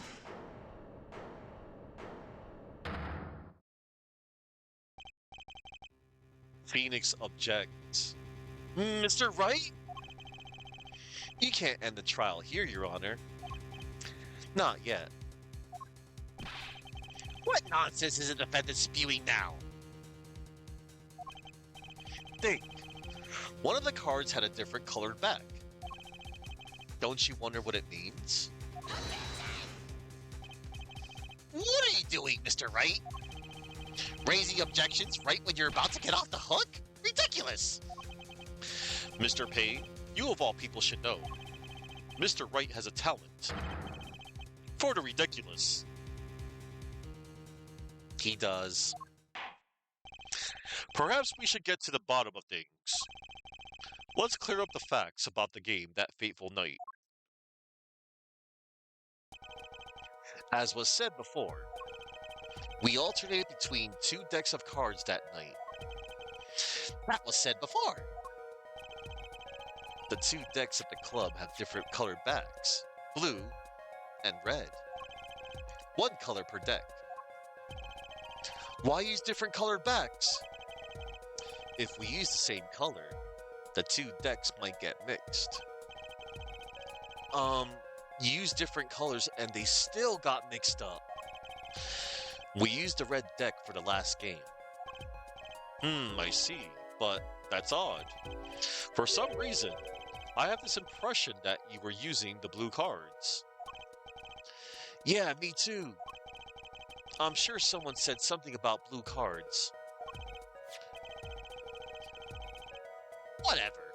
In the end, 1 card of the wrong color got into the mix, which means there was cheating. Yes, a card slipped into the deck would seem to indicate cheating. Yet, this card raises 2 serious questions. Apollo? Yes? Let's consider the first question, shall we? Think. In the last game, when was the card swapped? When? There are 3 broad possibilities here. It could have been swapped before the murder, during the murder, or after the murder. Well, yeah, thanks for the news bulletin, Mr. Wright.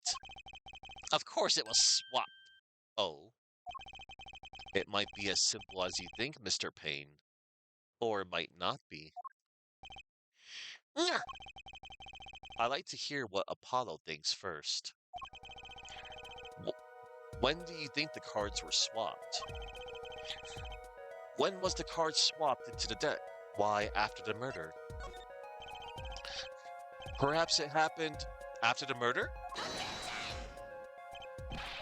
What's that? Ridiculous. What's the point of cheating after the hands have been shown? That's silly. Objection! Yes, but tell me, how do you swap cards during the game? I'll take silly over impossible. Take it from me, son. There's a lot of silly in this world, but very little impossible. Oh, even when the backs of the cards are a different color? If you pulled that during the game, you'd be caught in no time. Ah, quite true. That would mean that the blue card in question was swapped after the hands were shown, after the murder. Okay, this is going past silly and straight on to crazy. I ask again, what's the point of cheating after the game's over? Who would do that? Who indeed? That's one of the mysteries before us. There's another? Yes. A simple yet decisive question must be asked. Who swapped the red card for a blue card? Who? The game and murder is done. The victim is dead. Only 2 remain in the room. Alive, that is. The defendant, Phoenix Wright, and our witness, Olga O'Reilly. Okay, so who was it that swapped the red card for a blue? Why, Mr. Justice, it was someone else. The one who swapped the cards wasn't Mr. Wright, of course. And, well, it doesn't seem like it could have been Olga O'Reilly either. What are you suggesting? That's hardly a logical conclusion, I'll admit. As a defense, I think it only makes sense for you to name Miss O'Reilly at this point. Yes, I know. But she was the one who dealt the cards, right? I just can't believe she would make the mistake of swapping the wrong color card. And if the card was swapped during the game, it'd be obvious.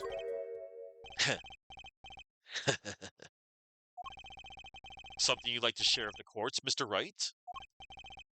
Oh, my apologies, Your Honor. I was just thinking how much fun all this is. Fun? How about confusing? You have no idea what the defense is claiming, Your Honor.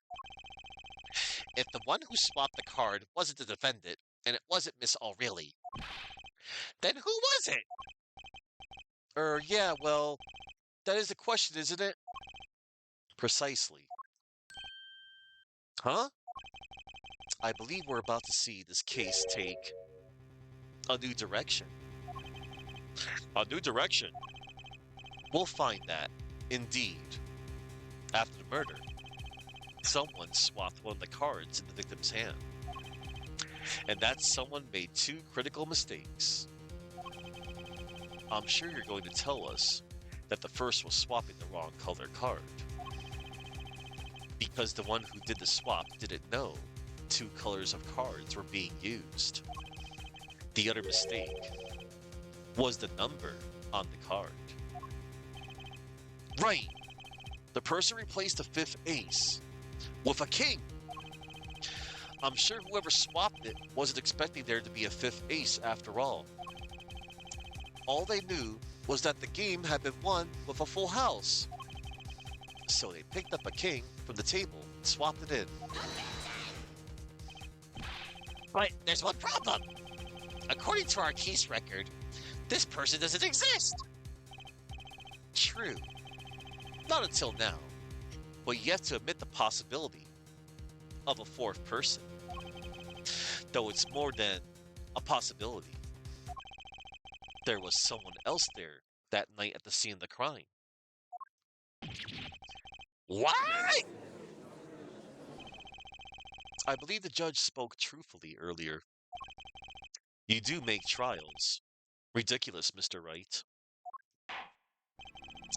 This trial has proceeded on one central assumption. Namely, that at the time of the incident, there were only 3 people in that room. I believe this new evidence, shall we say, overturns that assumption. The problem is that you choose to conceal this information from the courts. I suppose that is a problem. Yes. Court is adjourned for a brief recess.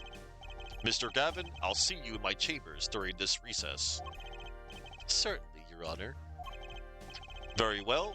The trial will resume in 20 minutes. Man. April 20th, 11:52 a.m., District Court, Defendant Lobby number 3. That was quite unexpected, Mr. Wright. He suddenly claimed there was another person at the scene of the crime like that. Oh, he's doing the glasses trope. Anime. I must ask, is it the truth? Well now, I think he would know the answer to that. Ah, being mysterious, are we? Sadly, I've no time for mysteries. I'd only ask that you leave the defending to your defense in the future. Otherwise, I cannot guarantee the outcome. I see you haven't mellowed out one bit, Christoph. Justice. Yes, sir. The judge has summoned me to his chambers, so carry on without me. Yeah. You did well, Paulo. Can I ask you something? Sure. That locket you wear, is that really yours, Mr. Wright? Ah, You're wondering about the victim's disappearing locket. Here, you can take a look at it. That's a picture of my daughter in there.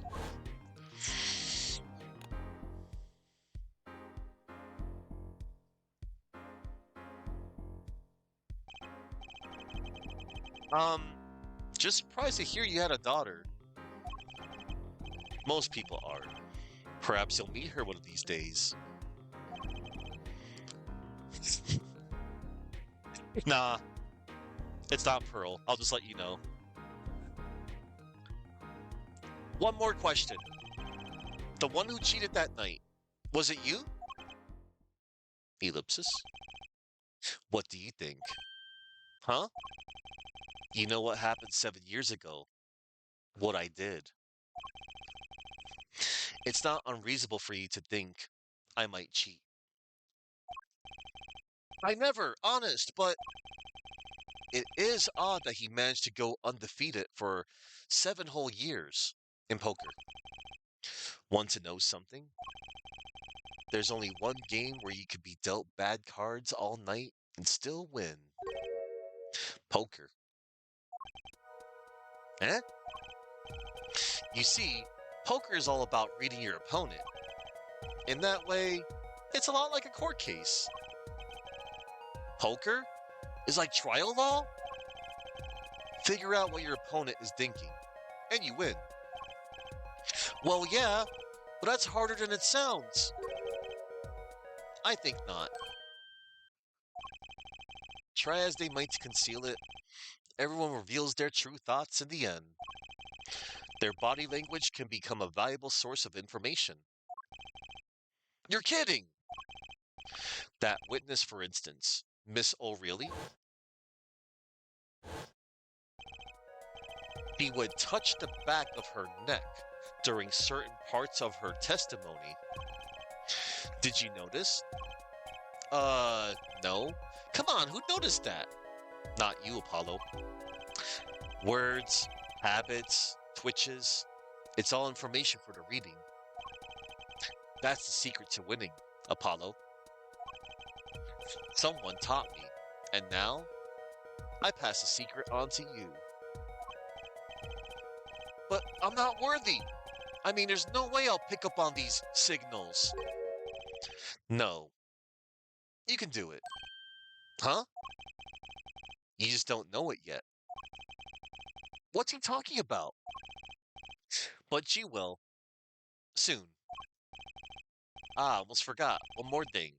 About this case. You should know, I haven't told the truth to anyone yet. What? I knew it! I have my reasons, of course. All shall be revealed. And Apollo, I need you to be there, defending me. I need your power. My, power? I had no idea my cords of steel were that special. It's time. The real trial begins now. Do your best. All right, we're moving on to the next and final part of the first case.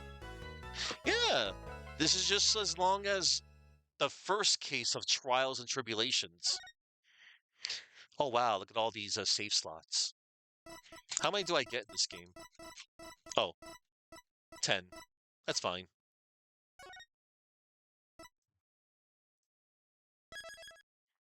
Woo! All right, we're getting to the next part of the case, everybody. The final part of case 1. Yeah, we're going to continue to the next chapter. Be crazy. I got people invested in my chat room. All right. Here goes, everybody. April 20th, 12:14 p.m., District Court Courtroom number 2.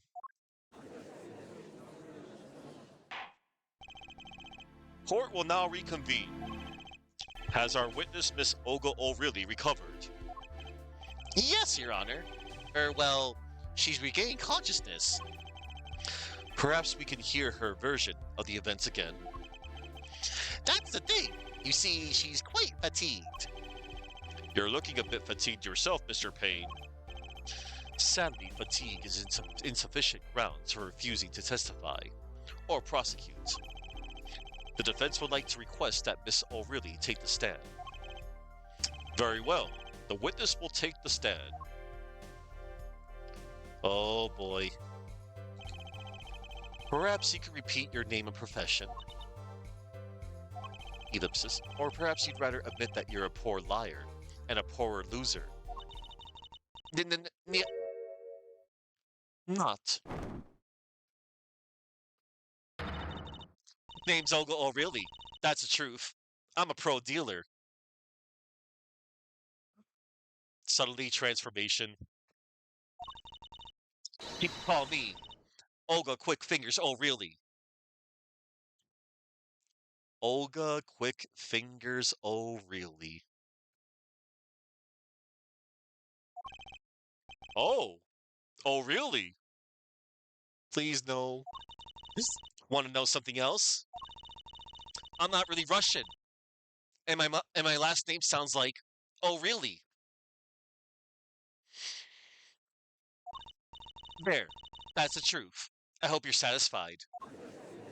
Oh my. Witness, you will tell the court that you were really up to that night. You will tell the court what you were really up to that night. Fine, I'll talk. We had a plan, see? Let me remind you that you are currently under oath. Any further fabrications will have serious consequences. Fine. Oh man. Like I said, I'm a pro. That guy, Smith, hired me to do what I do best. I was planted at the Borscht Bowl Club several days prior to the night of the game as a waitress.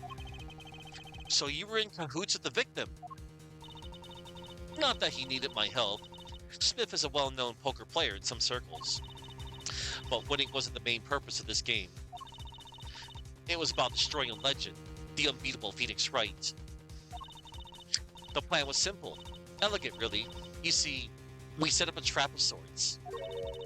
I was to plant a card in Wright's pocket beforehand, and then deal 5 aces during one of their games. When their hands were revealed, Smith would call him out and search Wright. Oh my. He would then pull out the planted card, and the trap would snap shut. You swap the cards. Exposed as a cheater, and losing on top of it. It would have made a great double play. Just like that, the legend would be dashed to pieces. Indeed. Getting caught red-handed at cheating would cast doubt on all his prior wins. A 7-year legend destroyed by one little card. That was the plan. Oh really, oh really. How droll. But it appears you made quite the mistake. A mistake? I agree. The trap was elegant. Yet, what happened to that planted card? Hey, that's right! He's lucky. I'll give him that. You'd have to be able to slip free from a trap laid by Olga Quick Fingers O'Reilly. Oh, really? The witness will be much cuter if she dispensed with the evil mastermind shtick. Cute? Who wants to be cute? I'm not cute. I'm bad. You hear me? Bad.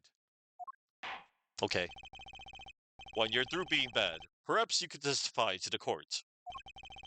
Tell us about this trap and how it was sprung. Witness testimony. The best laid traps. That night, I planted the card like I was supposed to. And Wright lost the last hand, just like he was supposed to. Then Smith searched him.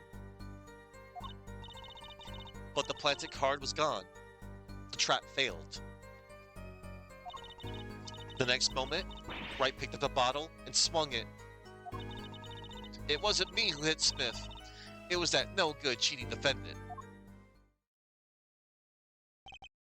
A surprisingly frank testimony that still leaves us mostly in the dark. The trap was perfect, I tell you. Perfect.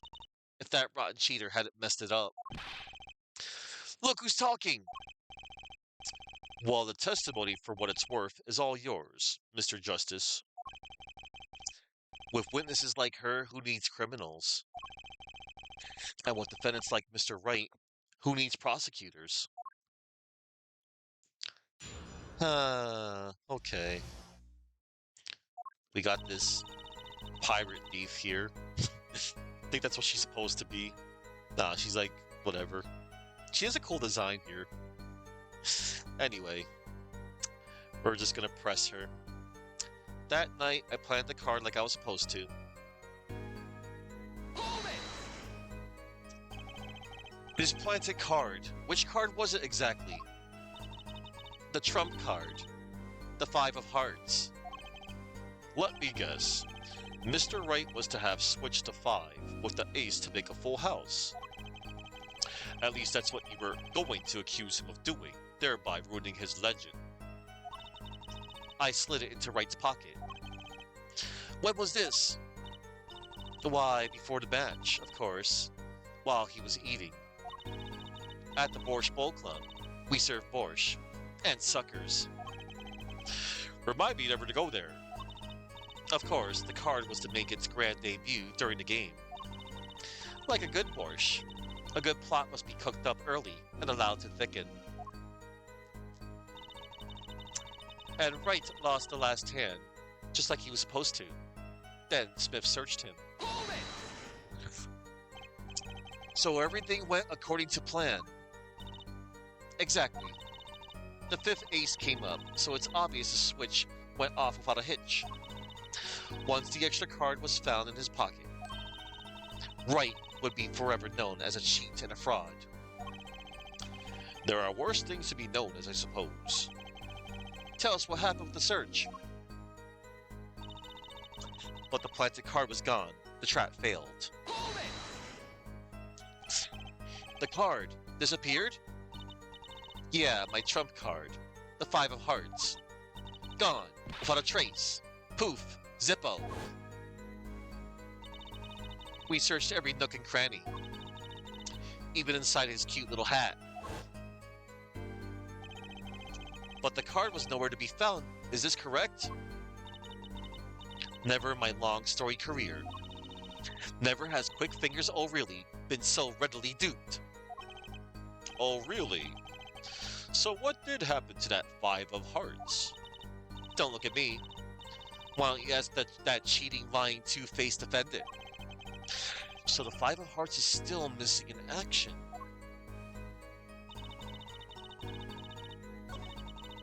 It wasn't me who hit Smith. It was that no-good cheating defendant. Hold it! Let me ask, how's your eyesight? Just who do you think you're talking to? They don't call me Quick Fingers for nothing. I'm a pro, which means my dealing's pro. And my eyesight is pro. Honestly, she'd have to be blind as a bat to miss something in that small room. Yeah, but Mr. Wright didn't have a motive to hit the victim. Different personality, but the same testimony. I believe you have her where you want her, Justice. The circumstances have changed, yet her testimony has not. That means There's gotta be a contradiction in there. quite.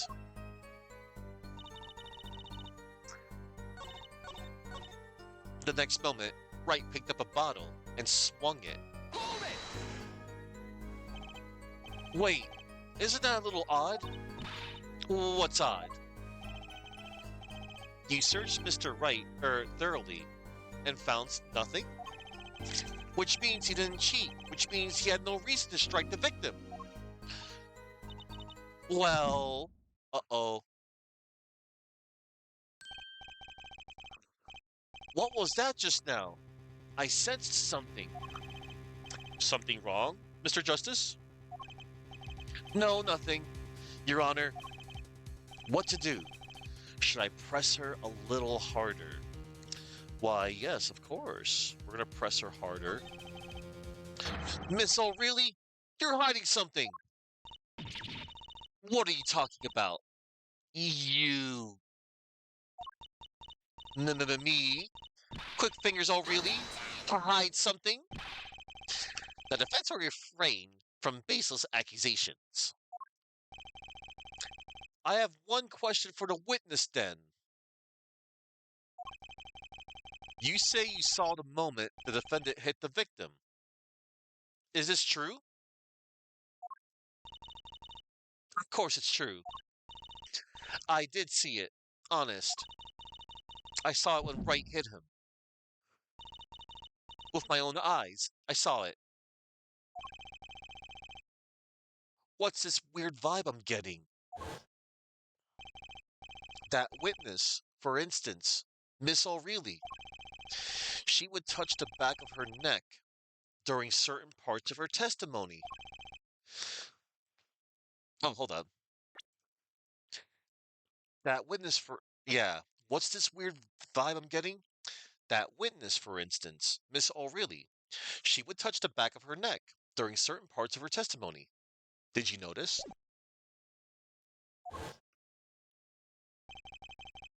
Touching her neck, was it? Oh boy.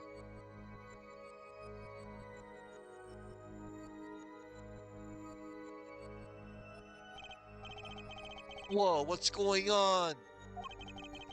This sensation is coming into focus. There, that twitch.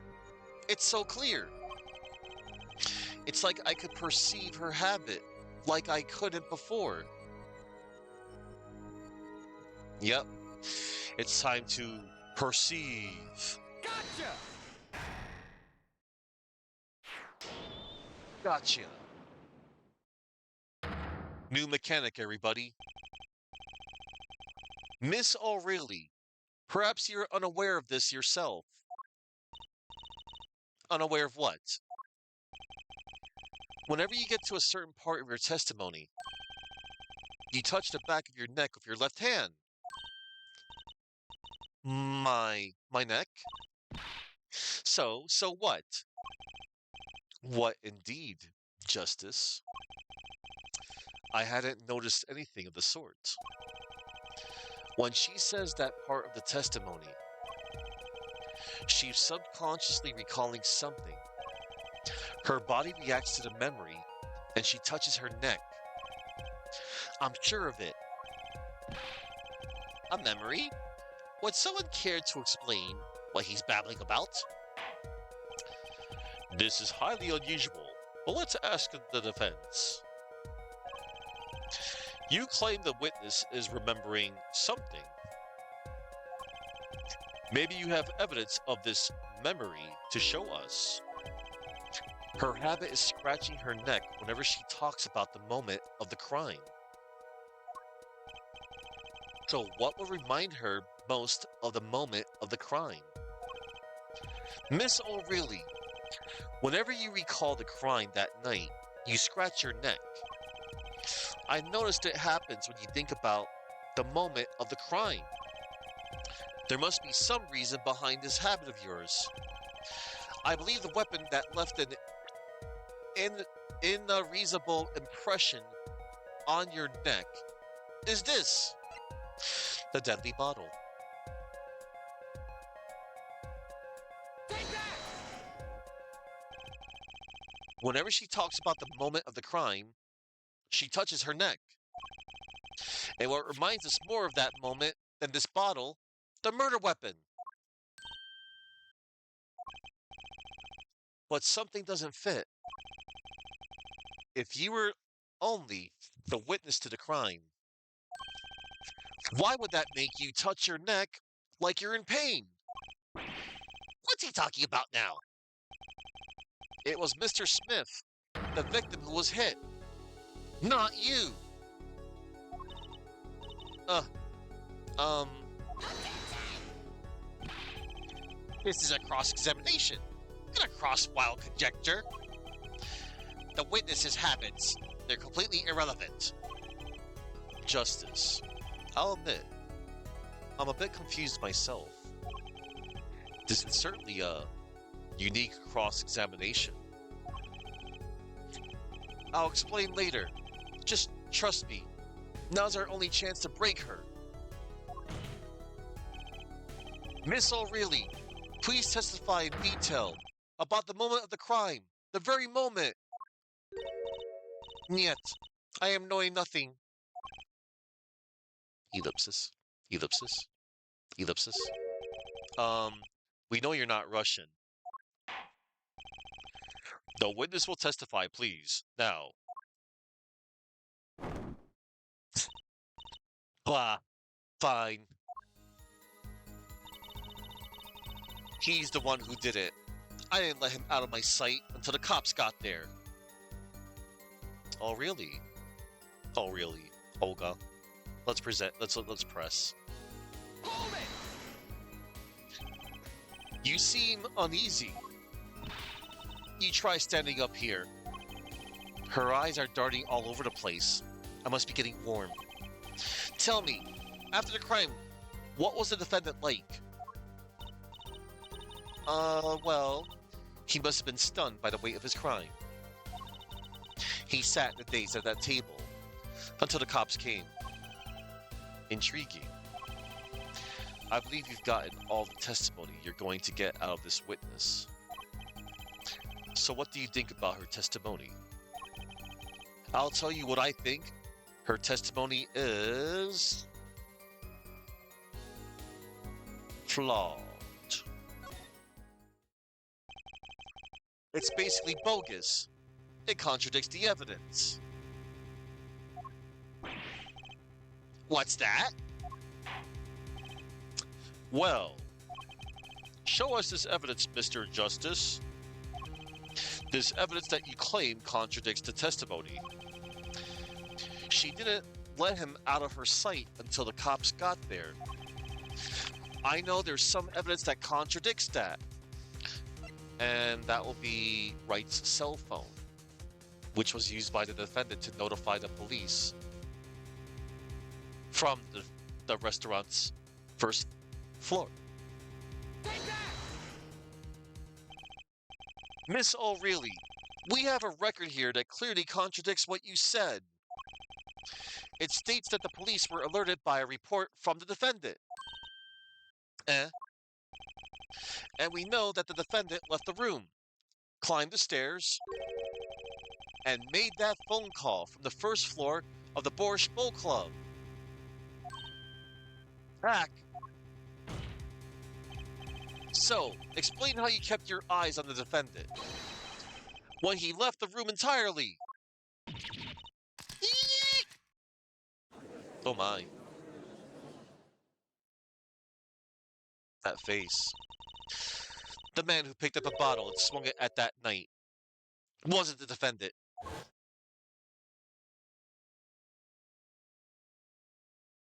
Oh.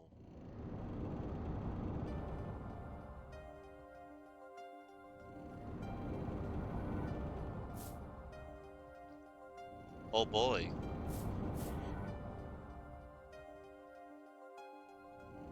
Showdown time. You dirty cheat. Check his pockets. Now. It's gone. The card's gone. You lose. Ah. Just then, Smith grabbed the bottle from next to Wright. And he hit me. You, some master of cheating you turned out to be. Eek! When I came to, the victim was already dead. Is that it? That's why I couldn't reveal who I really was. If it came out that I was in league with Smith, I'd be a suspect for sure. Ellipsis, ellipsis, ellipsis. Well, where does this leave us? Madness! This is madness! I'm dreaming! It must have been me who was hit with a bottle, and I'm imagining all of this. It appears our prosecution is at his wit's end, and frankly, I can't blame him. Mr. Gavin, what do you think about this turn of events? Ellipsis. Mr. Gavin, sir? I believe that, as a defense in this case, we are compelled to call Miss O'Reilly a big fat liar. What? 3 were in that room the night of the murder. The defendant, victim, and her. And she has a motive. A motive? Her plot foiled. The witness got into an argument with her client, Mr. Smith. And the denouement of that argument was murder. What? I didn't. I'm no killer. It's a trap. Someone's trying to frame me.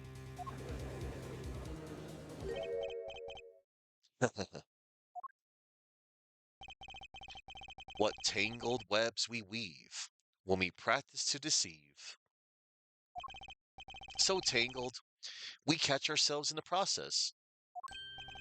Mr. Wright, such a hasty conclusion. It's not like you, Christoph Gavin. What do you say? Why not consider the other possibility that there was another person in the room at the time of the murder? Right, like Mr. Wright was saying before recess. A single card was swapped into the victim's hand after the murder, and the one who swapped the card didn't know 2 colors of cards are being used. A 4th person. This theory again. Your 4th person doesn't exist. Indeed. That's why I decided to bring this case to court. Here, where there's no escape and no chance for deception. The perfect place to catch the real criminal. The real criminal? And we're in luck. A clue to the real criminal's identity was kindly provided for us. And right at the beginning of the trial, no less. What? Apollo. Perhaps you know what I'm talking about. Sorry? Remember what I said. The 4th person who swapped the cards made one critical error. He or she wasn't considering the color on the backs of the cards. Right. But how could such an obvious mistake occur? The cards used for the last game were red. Yet, there is one person here in our court who thought those cards were blue. Yeah, I had that impression too, but why? Well, Apollo, think you could figure out who it was? It's not me, I swear.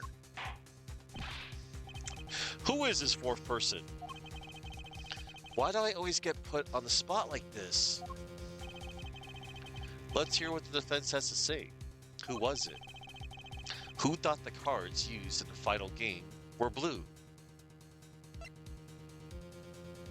Olga O'Reilly, a professional swindler, hired by the victim to destroy Phoenix Wright's reputation. Oh, she's 21.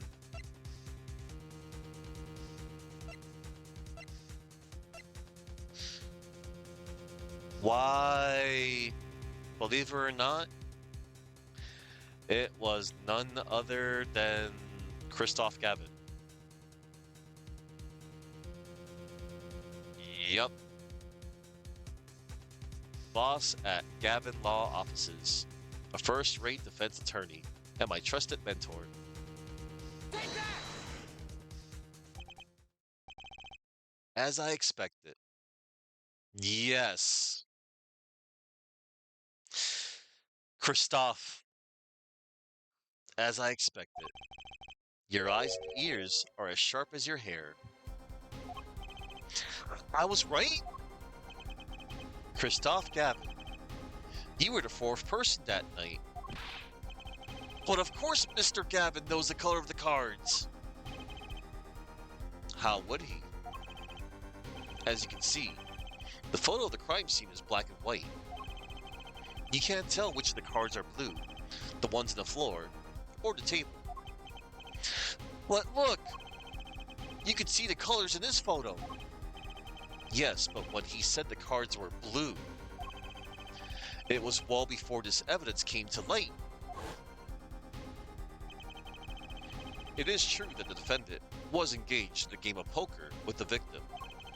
Yet, it was only that. A game, in the purest sense. A competition, Your Honor. A competition? Yes, a test of wits, a silent clash of passions. Only the cards, their backs wreathed in blue flame, know its final outcome. Well, Christoph. Ellipsis. Mr. Gavin? Mr. Gavin, is something the matter? No, nothing. Excuse me. It was just so sudden. Right. You aren't seriously accusing me, are you? Oh, Christoph? You know, even I never take a joke this far. Except, unfortunately, he doesn't know who that is, Chuck. This has gone beyond ridiculous. Beyond dumb. This is insanity. The defendant accusing his own defense attorney of murder? I assure you, I'm quite sane. But what possible connection could Mr. Gavin have to the victim? I wasn't aware that I had a connection to Mr. Smith either. Yes, but Mr. Gavin and the victim have never even met. Well, what if they have? Huh? There is a possibility. After all, they may have met that night before the game started. What are you suggesting? Is this the truth Mr. Wright was staying silent about? Well, only one thing to do. Mr. Wright, the defense would like to request...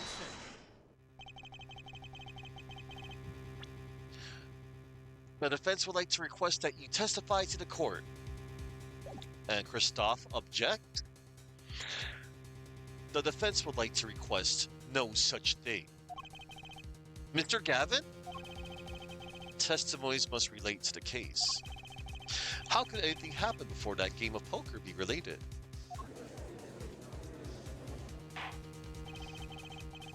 I'm not sure I follow, Mr. Gavin. As I explained before, the defense believes that Miss O'Reilly... Am I to assume you speak for Mr. Justice in this? He is the defense, not you. Mr. Justice, the matter of Mr. Wright's testimony is up to you. Oh, okay. Does the court, in your opinion, need to hear Mr. Wright's testimony? Yes. We need to hear it. This was Mr. Wright's strategy. He was playing this all along. And to intend to see it through. And I intend to see it through. The defense would like to request that Mr. Wright testify to the court. And to Justice, you betrayed me, your teacher. I'm sorry, Mr. Gavin. This isn't about loyalty. This is about the truth. Ellipsis. Damn. Very well. The defendant, Mr. Wright, will take the stand. Please. Okay, one more time. One more time with Mr. Wright. Appetite before murder. That's right, Chuck. The truth comes to play. And sometimes the truth can be bitter, like a cup of coffee. Black coffee. No sugar added. Appetite before murder. That evening, Christophe and I had dinner. We sat at the table in this photograph. Shoddy Smith walked in 5 minutes after Christophe left. When the trap failed, Smith hit the waitress. The girl was knocked out cold, and Smith was uncontrollable. I left to call the police. When I returned, he was dead, blood streaming from a cut on his forehead. That's when I made another phone call to defense attorney Gavin. Mr. Gavin, you were at the Borscht Bowl Club at the night of the murder? I dine with him rather frequently. And he talked to the defendant on the phone directly after the murder? Quite against my will, I had become involved in a murder. I thought I might be in need of a lawyer, so I called him. You were planning this all along, weren't you? Right. Just because you wanted to drag me into your little murder trial? The only thing I want is the truth. As I did back then, and now. Harvey Birdman.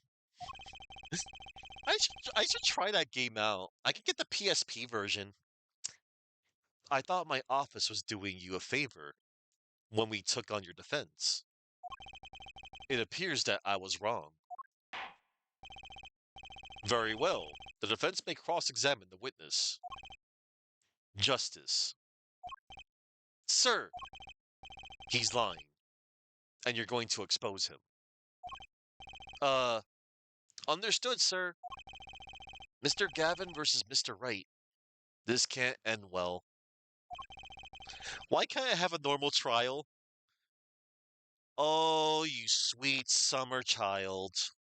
Sorry for saying that saying too. I just like that saying. You don't know the half of it, Apollo.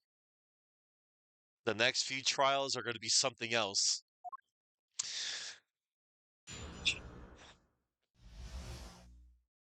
Appetite before murder.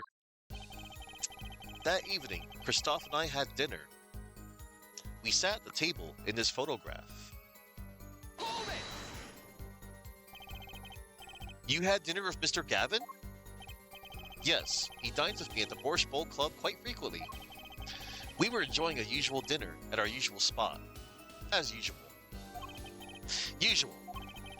I always eat at the table closest to the piano. I see. Where Mr. Smith was sitting.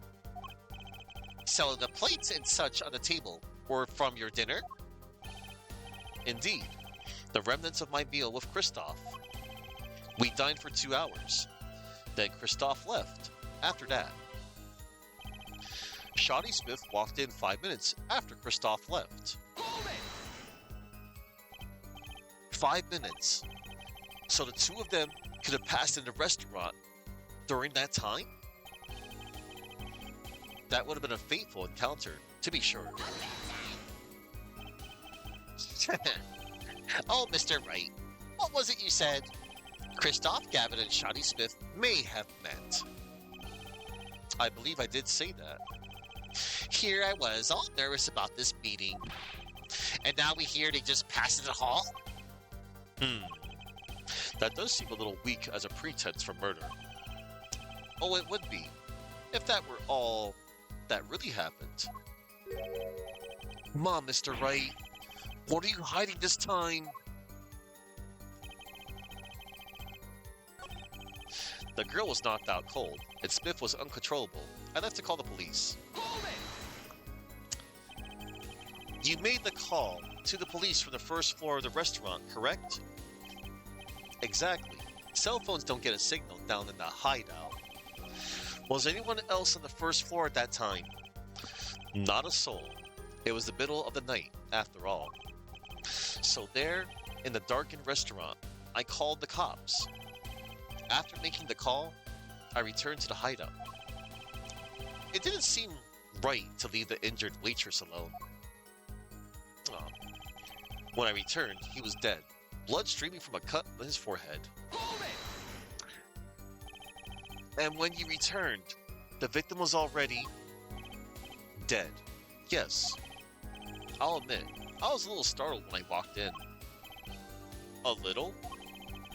He was bleeding from his forehead after all.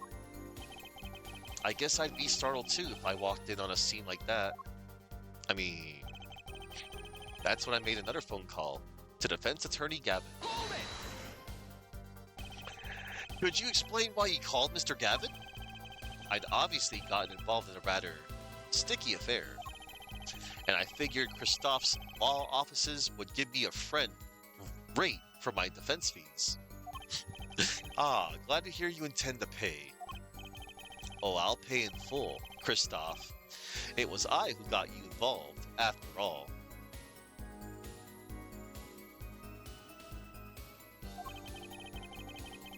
You may find the price You may find the price of your defense quite high, my good friend.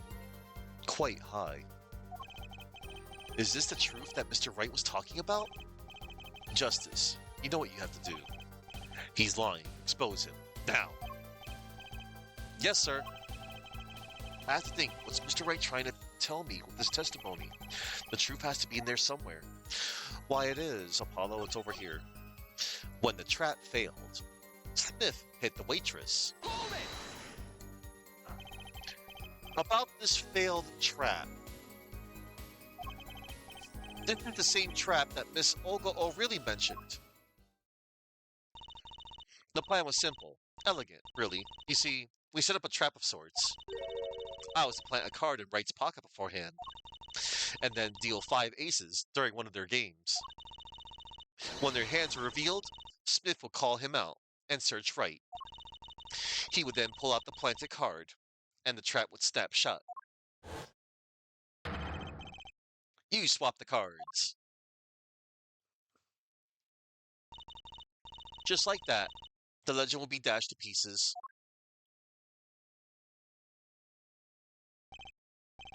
Yes, a harmless prank, in essence. It was by a quirk of fate that I happened to discover it. A quirk? I happened to put my hand in my pocket and found a card. The card she wanted!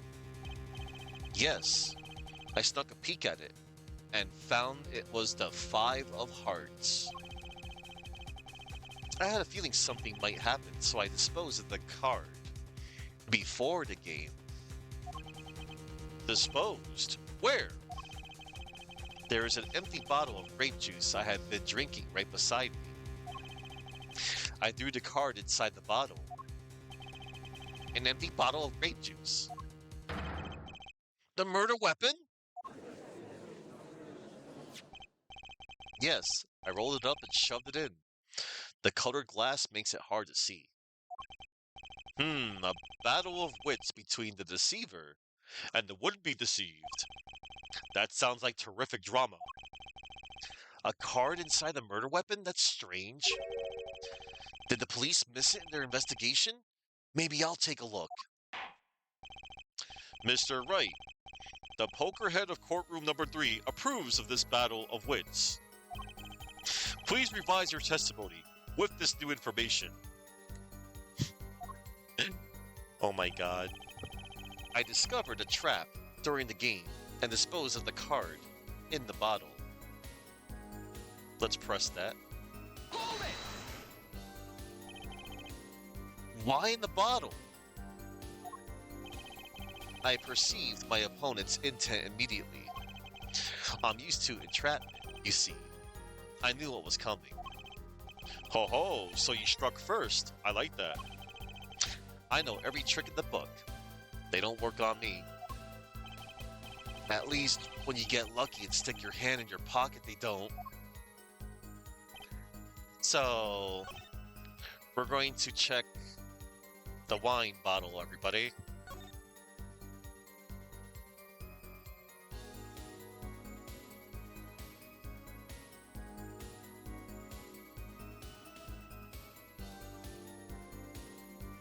Alright, I already checked the wine bottle. But, yeah.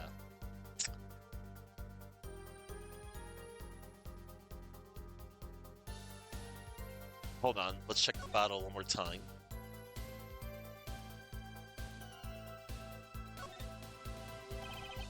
Bottle is completely empty. Indeed, the bottle is empty. Alright. Hey, Sir Boom. Alright.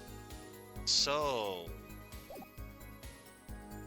Mr. Wright, you told us that the card was in the empty bottle of grape juice.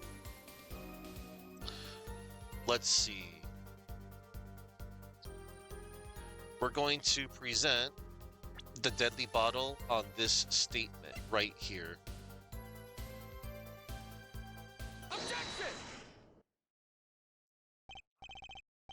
Mr. Wright, if I may? Yes. I've examined the bottle and I don't see any card in here. No? Ellipsis. What, Mr. Wright? Surely. Ellipsis. Is it all you have to say for yourself? I can't say that I know what happened to the card. I did put it in that bottle, however. Huh? Perhaps a fifth person came and took it out. Oh, and a sixth person could have helped. Mr. Gavin, Mr. Wright is your client. My apologies, Your Honor. I won't have you disparaging our investigation either. We looked inside that bottle. There was nothing. So what's going on? Is Mr. Wright hoodwinking us again? Or did the card just disappear? In any case, please continue the cross-examination. I'm afraid decisive contradictions call for decisive evidence.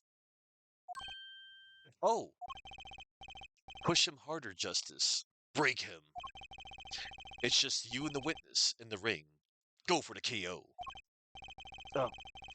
Why do I get the feeling we're not on our client's side anymore?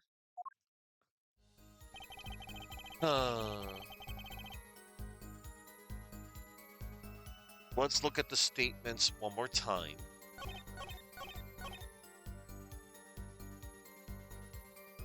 When I returned, he was dead, blood streaming from a cut on his forehead. Let's look at our evidence.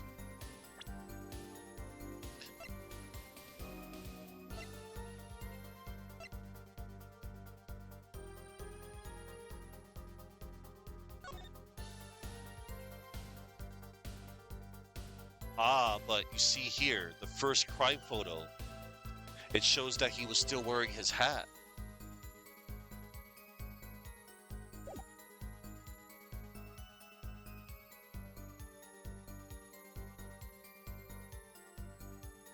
Objection! Mr. Wright, if I may.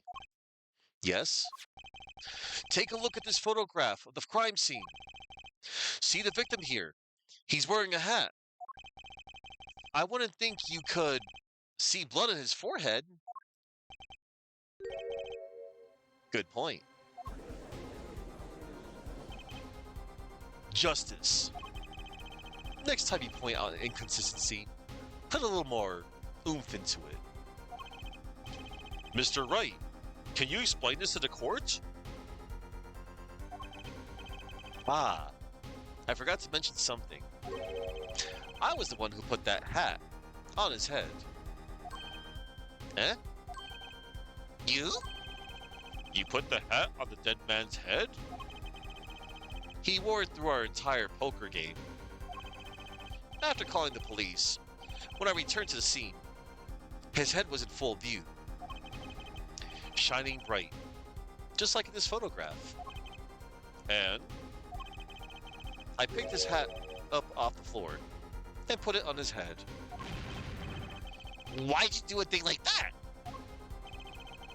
All I can say is, I'm sorry. But that's the only thing I touched at the crime scene. So, Miss O really didn't see it? It being the victim's, his head? I think not. She was out cold. I believe I was the only one who witnessed his head. Ah, here we go again. Mr. Gavin? Ahem. Pardon. It just seems that our client is determined to lie his way through this case. Hmm. Hey, he's still our client, isn't he? I believe that's enough of that. Mr. Gavin? This witness's testimony is more like a travesty. It's riddled with lies. I'm beginning to see how you came to lose your attorney's badge 7 years ago. Why you gotta bring that up, man? Well, you certainly have a unique way of treating your clients, Christoph. I never knew. I believe it was you who threw the first stone. Mr. Wright, if you intend to ever tell the truth about this case, it's now or never. Don't be misled. I haven't told a single lie here. Eh? When I noticed the trap, I put the card in the bottle to dispose of it. And when I put the hat on the victim's head, let's just say I had a reason for doing that as well. A reason? That reason is right here. Your cell phone? That night, recall that I spoke with defense attorney Gavin after calling the police. Just in case, I recorded our conversation. What's this? Now that we're all here, I see no reason why I shouldn't play it back for the court.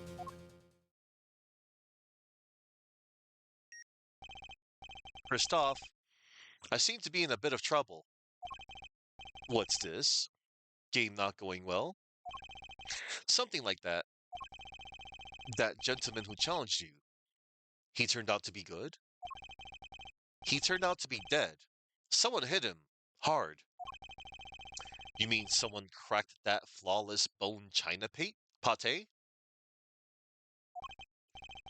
It wasn't you, was it? Hang on. I think that was supposed to say plate. That kind of maybe that was a typo. They didn't bother fixing. Oh well. It wasn't you, was it? Me? Please, the cops should be here any minute. I'm in your hands. Should it come to that.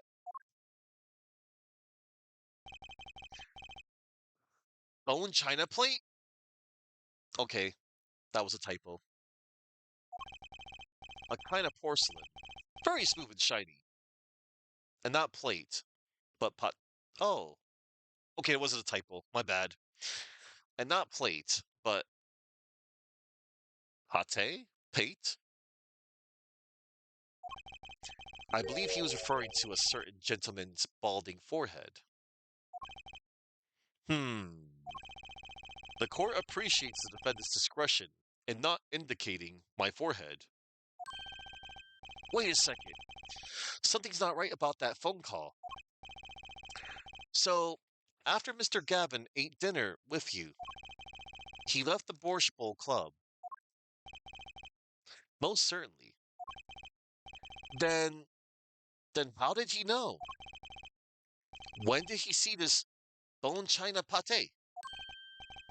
Oh, that's right. Yes. That was when I began to see my good friend in a different light.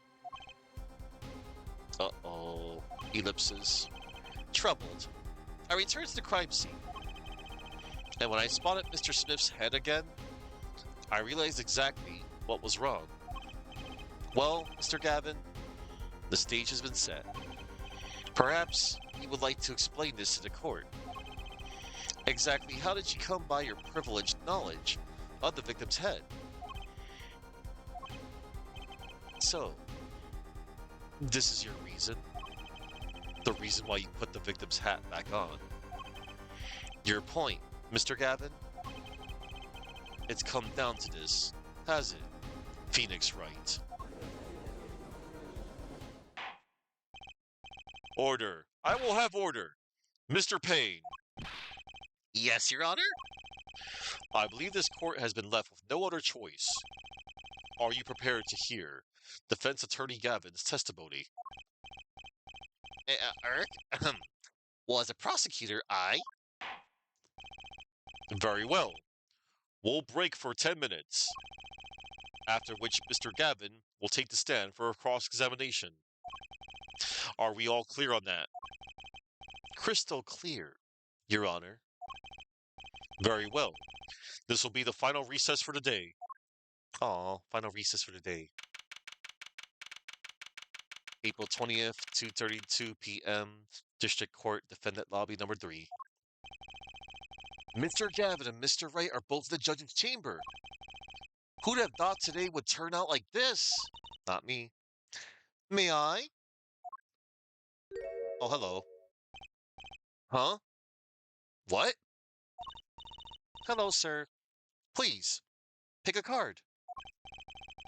What's all this about?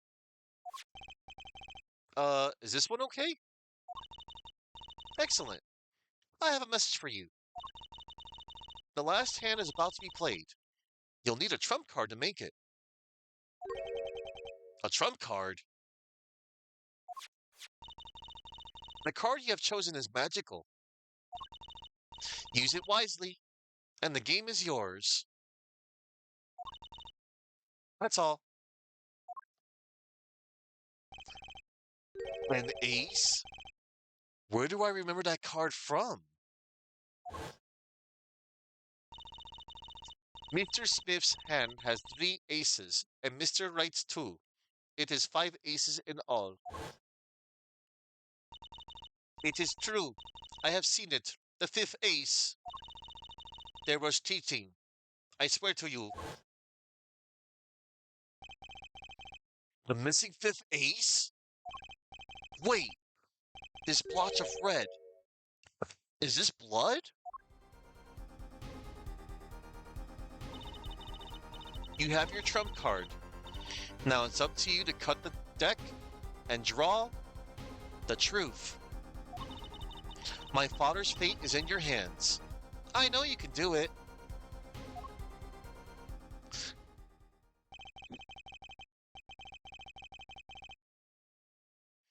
This bloodstained card is my trump card for finding the truth?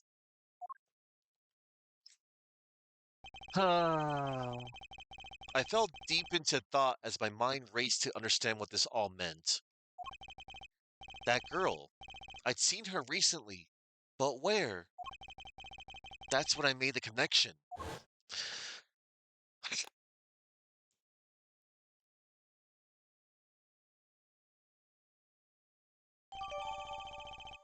Bloody ace added to the court record.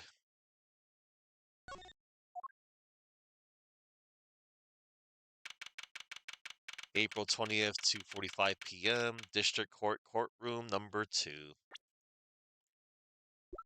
Let's check out the ace, everybody. Received from a mysterious girl. Could this be the missing 5th ace? Maybe.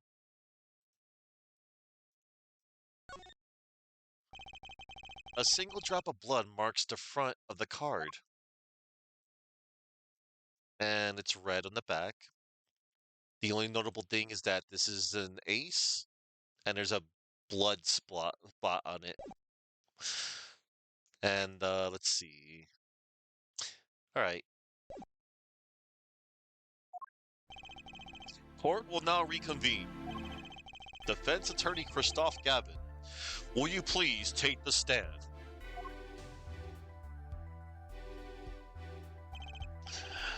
Now then, if you would, Mr. Payne.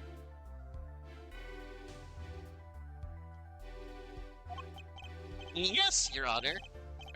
Well, Mr. The witness state his name and occupation? Is this farce necessary, Your Honor?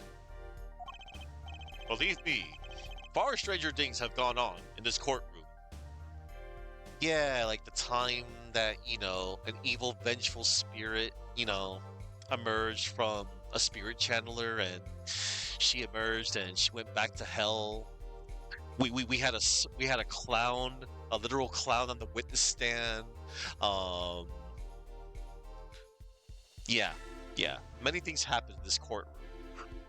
We're gonna sweep all that under the rug now. Anyway, believe me, far stranger things have gone on in this courtroom. Fine, I'll play along. First, there's one thing we need to have made clear.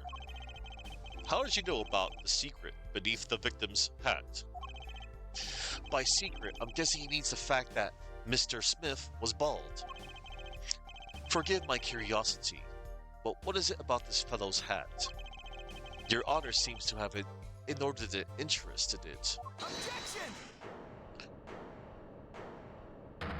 Oh, hi. I wouldn't call it inordinate, Mr. Gavin. Ah, they brought this track back.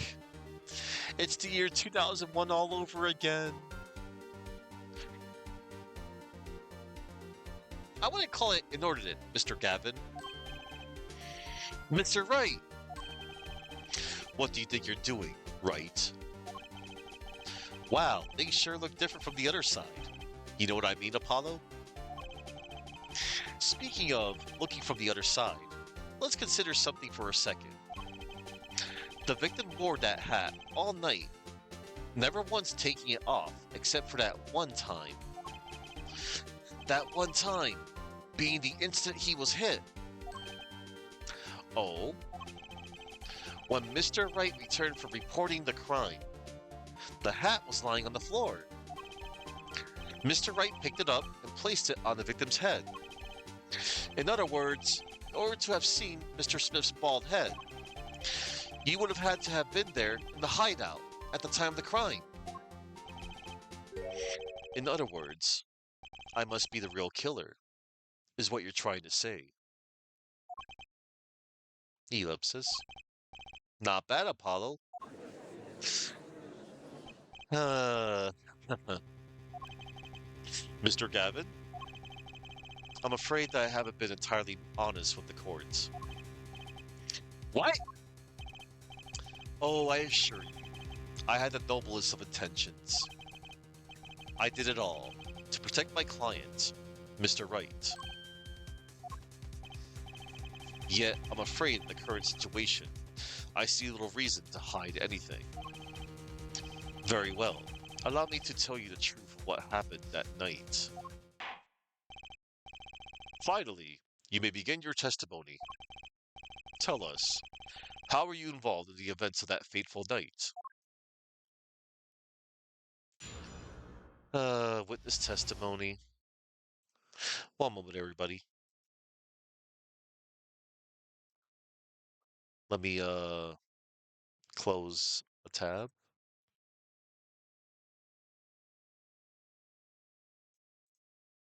Alright, that fateful night. The rage I sensed in that man that night troubled me, so I returned to the club. I went down to the basement and peeked in through the little window to the hideout. It must have been right after the murder took place. The victim was dead, as he appears in the photo. A bald head, an unconscious girl, and Wright, holding a bottle in his hand. I sensed that was not the best place for me to be at the time, and so I left. That's when the call came from Wright. So, you witnessed the murder? For better or worse, I missed the actual moment of the deed. Mr. Gavin, may I remind you that you are on Mr. Wright's defense team?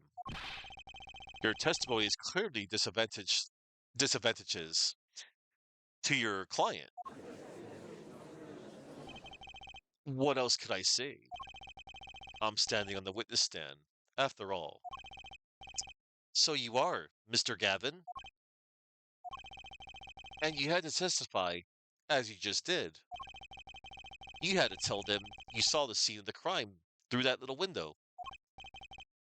Mr. Wright, you had to say that because that was the only probable window of opportunity, right, Apollo? Oh, Mr. Wright, the defense should do the cross-examination, not the defendant. Mr. Justice, are you prepared? Yes, Your Honor. I can't believe I'm going up against Mr. Gavin. This trial is getting weirder and weirder. Yeah. And yeah, don't worry, everybody. Apollo Justice still exists. He's still the defense attorney. He knows what he has to do, hopefully. That fateful night. The rage I sensed in that man that night troubled me, so I returned to the club. Hold it! That man, you mean Mr. Smith? He was different from the other customers. His aura, shall we say. I knew he was a serious poker player, but it was more than that. So then, you knew the true nature of your client's job? Of course, but I also knew he wasn't engaged in gambling, which would be illegal. Well, it makes sense that he'd know. They were friends after all. Worried for my friend, I returned to the club. You see, I feared this Mr. Smith might be someone coming to settle an old score. I see, what happened then?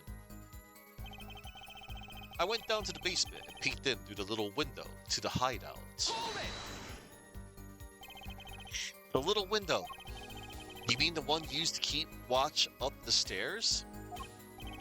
Yes, a relic of the ancient past. The black marketers used it, I believe. Why did you go through the trouble of peeking in through the window? Wouldn't it have been easier to just open the door and go into the room? I didn't want to upset Wright, you see. Upset Mr. Wright? Yes, what if my fears had been unfounded? I'd be walking in on their match. Bad form, to say the least. So far everything he's saying makes sense. It must have been right after the murder took place. Hold it! How do you know it was right after the murder? Really? No need to shout, Justice. Heck. I was just getting to that part in my testimony. Ah, there he is. The coolest defense in the West, we know and love. Even when you're standing up there on the witness stand, some things never change. I was afraid you've changed too, right? But you haven't. You and that overbearing personality of yours. With friends like these, who needs enemies? The victim was dead, and as he appears in this photo. Hold it! By photo, you mean the second photograph of the crime scene? Precisely. You see, he wasn't wearing his hat then. I saw his head when he was dead. And then Mr. Wright came along and replaced his hat. Can you describe the scene of the crime for us?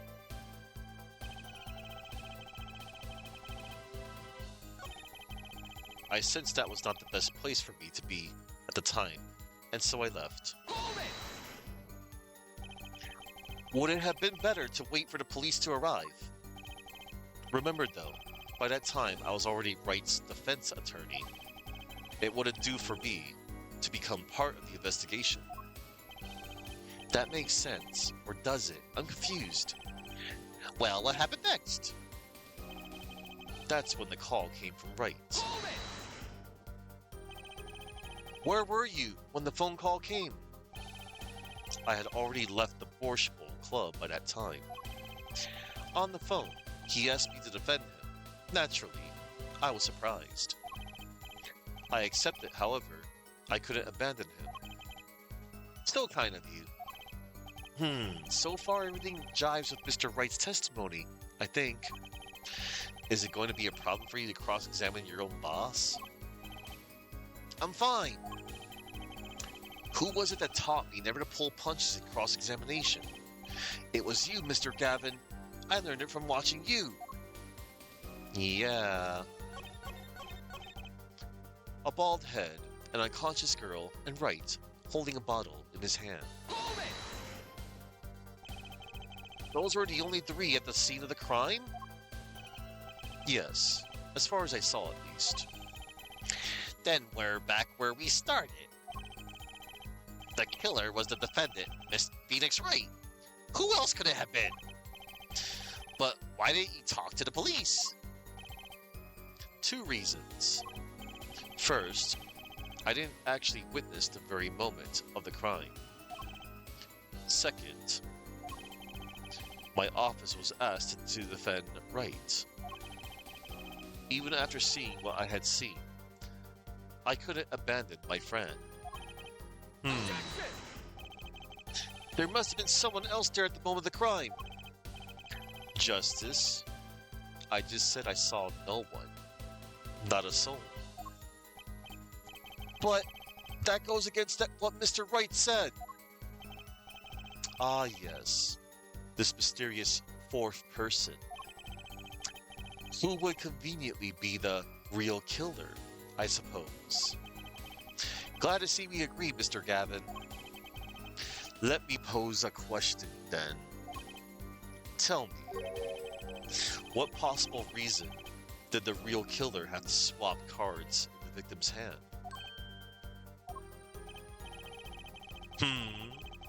Perhaps you could show us a reason why such a thing would be necessary. How can I show something I can't find myself? Remember, Apollo, the card that was swapped out was the 5th ace. The 5th ace. Right. Well, Mr. Justice, the question of why the killer would swap out a card has been raised. Can you point to a reason? Why, yes, we can, Your Honor. We can show the evidence. It's now or never. The defense would like to present evidence to the court. Evidence showing the reason why a card was swapped out. Ellipsis. Then go ahead and point out your reason, Mr. Justice. Why did the killer take the 5th ace? Received from a mysterious girl. Could this be the missing 5th ace? Why, yeah, the bloody ace. My reason is, this. Is that an ace? Why, it's got blood on it. Right next to the spade. What? Uh-oh. He's twitching here. This is insane. Why wasn't I told about this? Why? Could this be? Could this be the missing 5th ace? Inconceivable. How could you? What are you doing with that card? Well, that's the thing. Why is Mr. Gavin so upset? It's just a fishy card from some fishy girl. Oh, that card? It's mine. That is, I picked it up at the Borscht Bowl Club that night after the murder had occurred. I gave it to my daughter. Cards are her stock in trade, after all. Objection! No, impossible. Unacceptable. The court can't accept this evidence. It's a fraud. A fraud? How can you be so sure? What? I would think the only person who could claim it was a fraud would be the one who took the real card from the crime scene. The real killer. Ellipsis. Allow me to elaborate. What if this trace of blood was the reason? The reason for? For the killer to take the card from the scene of the crime. Where are you going with this? Take another look at the photo. Yeah, at the victim's head. At the moment of the crime, his hat fell to the floor, and a trickle of blood ran from his forehead down the back of his head. Couldn't a drop of that blood have fallen on one of the cards? I suppose. The killer then took the card to hide the blood. Regardless, that evidence is non-permissible. Oh, right.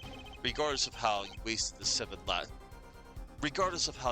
the last 7 years, you used to be a lawyer.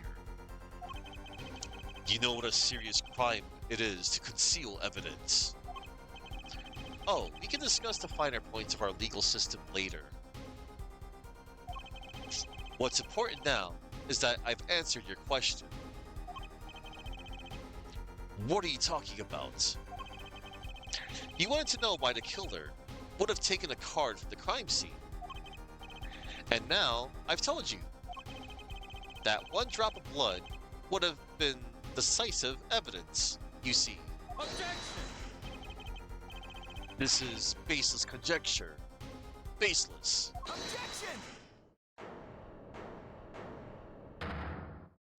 Oh, snap. Oh, I assure you, it's quite based. Based. Quite based. Hobo Nick is based. What? It's amazing, really, how a single drop of blood on a single card can lead us to the truth. It's quite simple. Well, Apollo? Yes? Try picturing the scene of the crime in your head.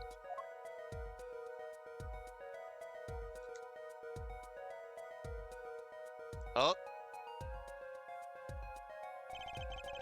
the murder took place in the hideout.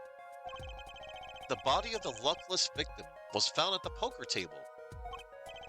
And before the killer swapped the card out, there was a single card with a drop of blood on it in the victim's hand. Given this, there is one decisive problem with this scene. Well, what is it? Let's keep it simple, shall we? Given that there was a drop of blood on a card, whose position in this diagram doesn't fit? The victims? The killers? The witnesses? The second witnesses? Whose position doesn't fit with the bloody card? Why, that would be the victim, Mr. Phoenix Wright. Well, isn't it the victim's position that's the problem? I don't follow your logic here, Mr. Justice. Well, look, the victim was struck on the head, sending him back in his chair. You'd think any blood would fall behind the body, not onto the table in front of him.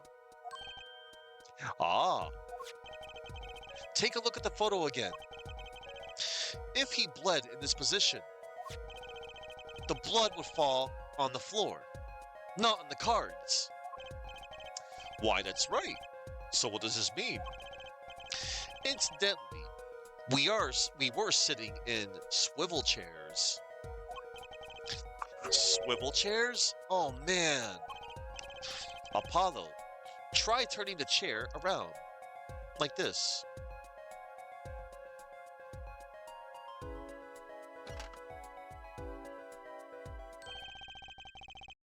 Hooray for manipulating the scene there. The chair was facing the other way? It would have to be.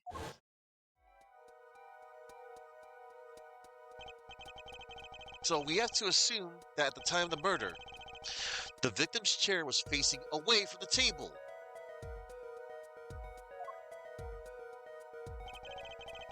When Mr. Wright returned from informing the police, which way was the fair chase facing? When I came back to the room, the body was facing, as seen in this photo. That would mean the killer turned the chair back around. Ellipsis. Let's take the next step. Look at the diagram once more. We know how the victim was facing away from the table at the time of the murder. But this creates another significant contradiction. Again? Let's test your reasoning skills again, shall we? Apollo, whose location on this diagram contradicts our new understanding of the crime? The victims, the killers, the witnesses, the second witnesses. Whose location creates a contradiction? If the victim was facing away, why, it would be the killer, Mr. Wright. The victim was struck from the front, correct? Indeed. Well, wouldn't it be hard for the killer to hit him from the front? Sitting where his indicator currently is? I would think it'd be quite hard, yes. Yes, but what you're saying makes no sense. Why would the victim suddenly turn to face the wall in the middle of a game? I believe a sufficient reason will soon come to light. What? There's something in this diagram that makes far less sense, actually. Look again at the diagram. Apollo, if the victim was struck while he was sitting as shown here, where would his assailant be standing? Try marking it on the diagram. Well, but there's no room to put a mark where the killer should be. Don't worry, let's take it through and see what we find. We know the victim was facing toward the wall at the time of the crime. That's the only thing we know for sure. Try to forget about everything else. Where would the killer have to be standing to strike? Oh. Where would the killer have to be standing to strike our victim from the front? Why, he would be standing right here, Mr. Wright. Right where the cupboard is.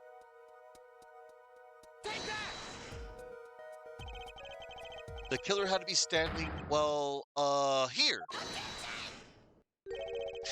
You get points for flair, but that's about all you get. Ack, I thought I was onto something there too.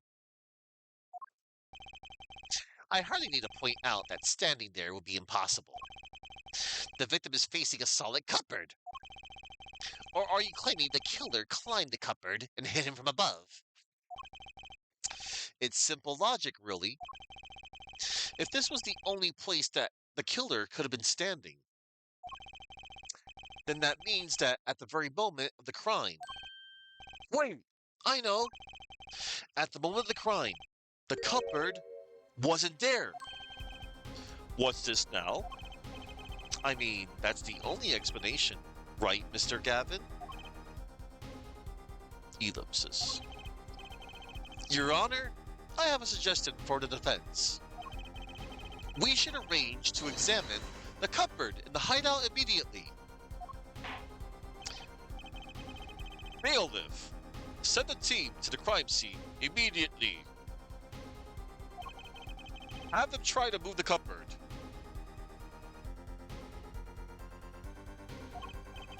Ah, Your Honor? What? There's one more thing your men should look for. Please give this to the bailiff. Yes, I see. You do belong in the courtroom after all, Mr. Wright. I do my best. He does his best, everybody. But let's forge ahead here while we wait. Look at the diagram once again. It's been changed. If the killer was standing here at the time of the crime, then this cupboard wasn't here, which means... Apollo, try moving the cupboard. Okay. Recreate the crime scene. Thank you. As you can see, the cupboard was the problem. At the time of the murder, it has to have been as shown here.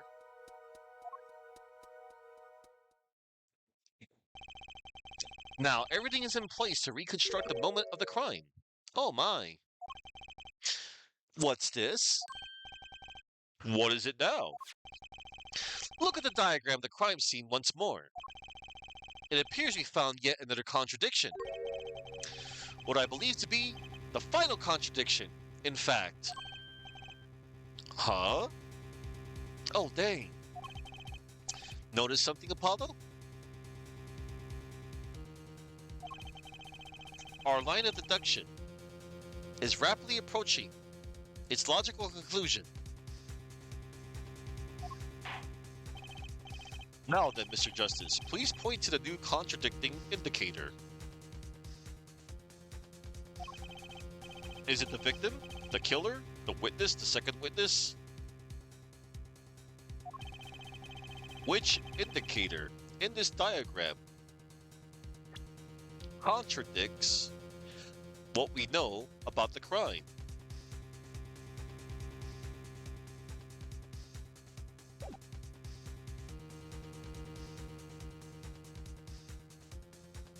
Why, it will be right here. The number 2.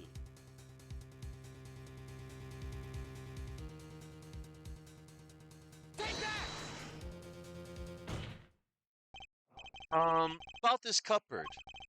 Are we all okay with assuming it was moved? Sure, why not? Well, if it was, something really doesn't fit. The cupboard would completely cover up the window to the stairs. Ah, that's right. Someone standing outside wouldn't be able to see in. Someone like Mr. Gavin. What did you say? Oh, is the coolest defense in the West losing his cool? Don't expect me to play along for your little game, right? It's only a game until someone gets killed, Mr. Gavin. And someone was, while the window to that room was blocked by a cupboard. Ellipsis. So, Mr. Gavin, perhaps you'd like to explain to the court exactly where did you witness the crime scene from? Excuse me, Your Honor. Order. This is a court of law. I will have order. We just now received word from our investigative team at the Borscht Bowl Club. They've examined the cupboard in the hideout, Your Honor. Oh, and what did they find? Well, Your Honor, it turns out that there's a secret passage behind it. What? Yup.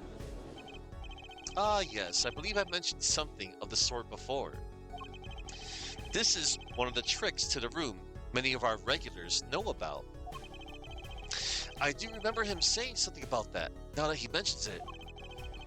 A secret passage is a handy thing to have when you're engaged in illegal going-ons. Never know when you might need to duck away from the eyes of the law. So the room has a secret passage. Where does it go? The other side connects to the restaurant above. The underworld bosses could get away from the cops and enjoy a cold bowl of borscht, no doubt. Just like our killer. Oh boy.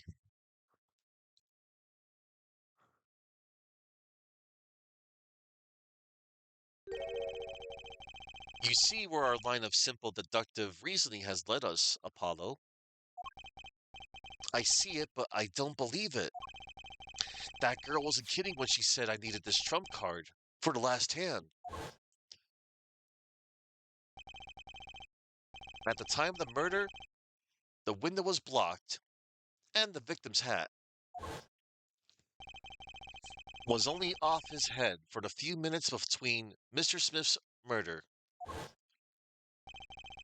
and Mr. Wright's return from calling the cops.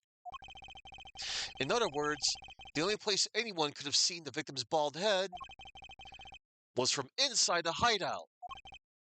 Well, Mr. Gavin, come on, say something. Ellipsis.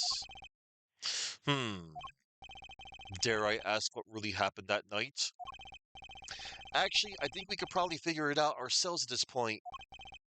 That night, for whatever reason, our killer had a date with Mr. Smith, a date with destiny. There, he crouched, hidden in the secret passageway behind the cupboard, holding his breath, waiting for just the right moment. Then the chance came, and he took it. Oh. Eek! Why did you do that? Wait here, I'll get help. Miss Olga O'Reilly was out cold, struck by Mr. Smith. But his time was soon to come. Mr. Wright went upstairs to call the cops, leaving Mr. Shoddy Smith alone in the hideout with the unconscious dealer.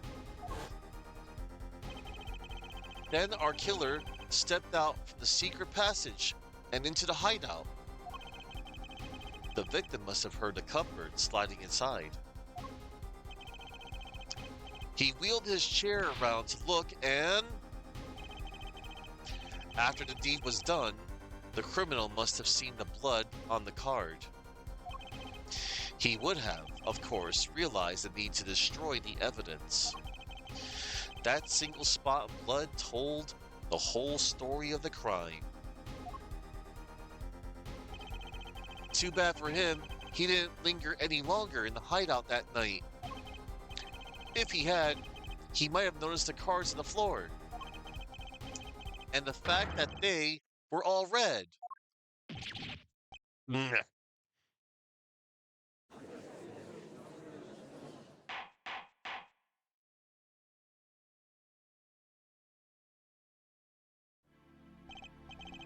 Well, it seems this trial has taken yet another turn.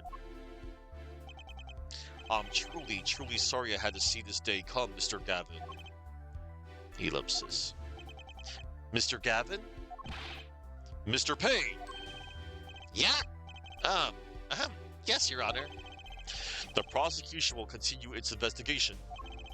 As for Mr. Phoenix Wright, the defendant, he is hereby cleared of all suspicion. Quack! Believe me when I say that I don't believe this is happening, Mr. Gavin. But I'm afraid circumstances call for me to issue a warrant for your arrest immediately. Objection!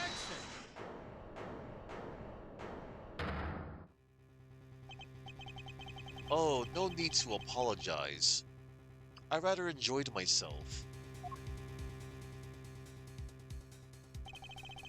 It's not every day you get to witness a legendary attorney's dirty tactics firsthand. Your point, Mr. Gavin? Frankly, Your Honor, I'm shocked that a person of your caliber will be taken in by such a low-grade parlor trick. Excuse me? The defendant is cleared of all suspicion. This is hardly the time for jokes, Your Honor. Mr. Wright hasn't proven anyone's guilt or innocence here. What he has done is use illegal evidence to put the blame on someone else. And not just anyone else, but me, his own defense attorney. Illegal evidence? Objection! Let me ask you, Mr. Gavin. Is there still any reason, at present, to suspect me of wrongdoing? Of course, this bottle, for instance. The bottle of grape juice Mr. Wright was drinking. How do you intend to explain away the fingerprints on the murder weapon? And not just any fingerprints. Am I right, Mr. Payne? Actually, yes. The fingerprints on the bottle were upside down. I seem to recall this being an issue earlier. The court, in this case, demand an explanation. I can think of only one reason why one would hold a bottle upside down, and that is to hit someone with the bottom of the bottle. Well, Your Honor? Hmm. Ah, see how the caught fish squirms to the last? Well, Apollo? Yes? Your boss seems awfully concerned about this bottle still. But I'm sure you can come up with a suitable explanation. Just like that. Yeah? Just like what? Why would anyone grab a bottle upside down other than to... Mm? Don't let him trick you into thinking... Don't let him trick you into thinking his explanation is the only legitimate one. Is there really another? Take another look at the court record. I believe you'll find a simple answer there, in plain sight. How about you just say the answer in plain words? Doesn't work like that, Apollo. It would be hasty to deliver a verdict with unanswered questions indeed. Well, Mr. Justice, Mr. Gavin said that the court in this case demand an explanation. Don't worry, justice won't leave until justice is done. Perhaps the defense would care to enlighten the court. What evidence do you have to explain why the fingerprints on the bottle are upside down? Well, Your Honor, that will be Olga's photo.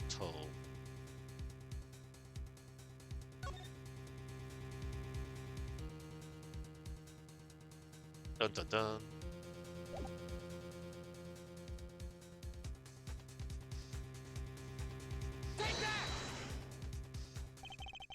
It's actually easier to show you than explain, Your Honor. Place that bottle on the floor, next to your chair. Excuse me, on the floor? Yes, now reach down and pick it up without getting out of your chair. Ah! See, you naturally go to pick up the bottle by its neck. With your fingers, upside down. Look at this photograph taken on the night of the murder. The defendant, Mr. Wright, sat there, playing piano, bottles of grape juice on the floor to the side of his piano bench. He could have naturally picked up the bottles upside down several times. Wow, I can't believe it was that simple. Recall our dinner that evening, Christophe. Ellipsis. I was drinking my usual juice. Then, too. Basically, use the bottle on the table to do the deed. But then, you must have remembered. So you went and picked up one of the bottles from under the piano. And you switched the bottles. You took one of Mr. Wright's bottles and made it look like the murder weapon. Order, order, order! What do you have to say to these charges, Mr. Gavin?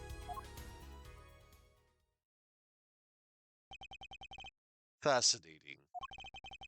So this is the legendary attorney's famed tactic of misdirection. What? You claim that I switched the bottle. Where is your proof? Proof? Well, that's, as I thought. More baseless conjecture. I'm afraid your bottle of proof is quite empty. Objection! I wouldn't be so sure about that. Your Honor? When you initiated the investigation of the hideout earlier, do you recall I requested an additional investigation? Ah, yes. I have your memo about that here. Retrieve the bottles from under the piano at the Borscht Bowl Club. And here's one of the bottles in question. What are you going to do? What are you going to dust that for fingerprints? What? Are you going to dust that for fingerprints too? I would be surprised if any were on that but his. Mr. Gavin probably wouldn't make such a novice mistake, true. That bottle won't bear a trace of anything. Say, Apollo. Yes? Why don't you go ahead and examine that bottle? But why? Just humor me. Mr. Wright, that bottle will solve this case once for all. What? That's some bottle. Okay. Looky here, everybody. Look what the bottle has. There's the card. There's something inside the bottle.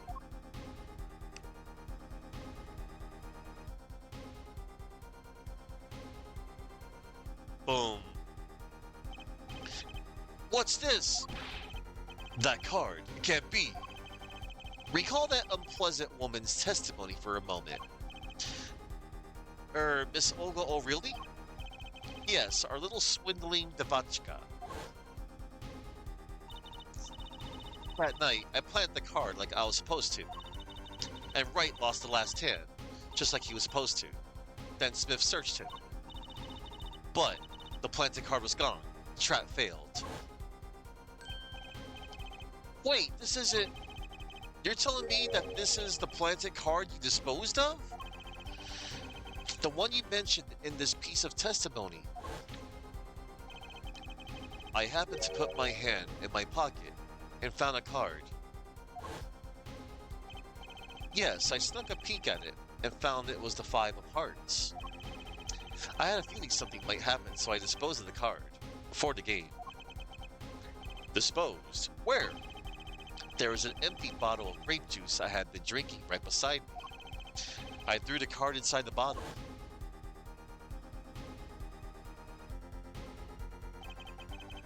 The Five of Hearts. This is the card. The bottles were swapped.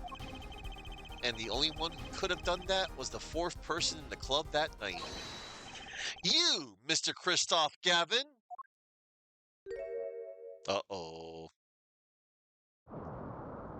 Breakdown. And he's summoning the Borscht Bowl. What? Wow. That's silly. Haha. You got found out. That is all.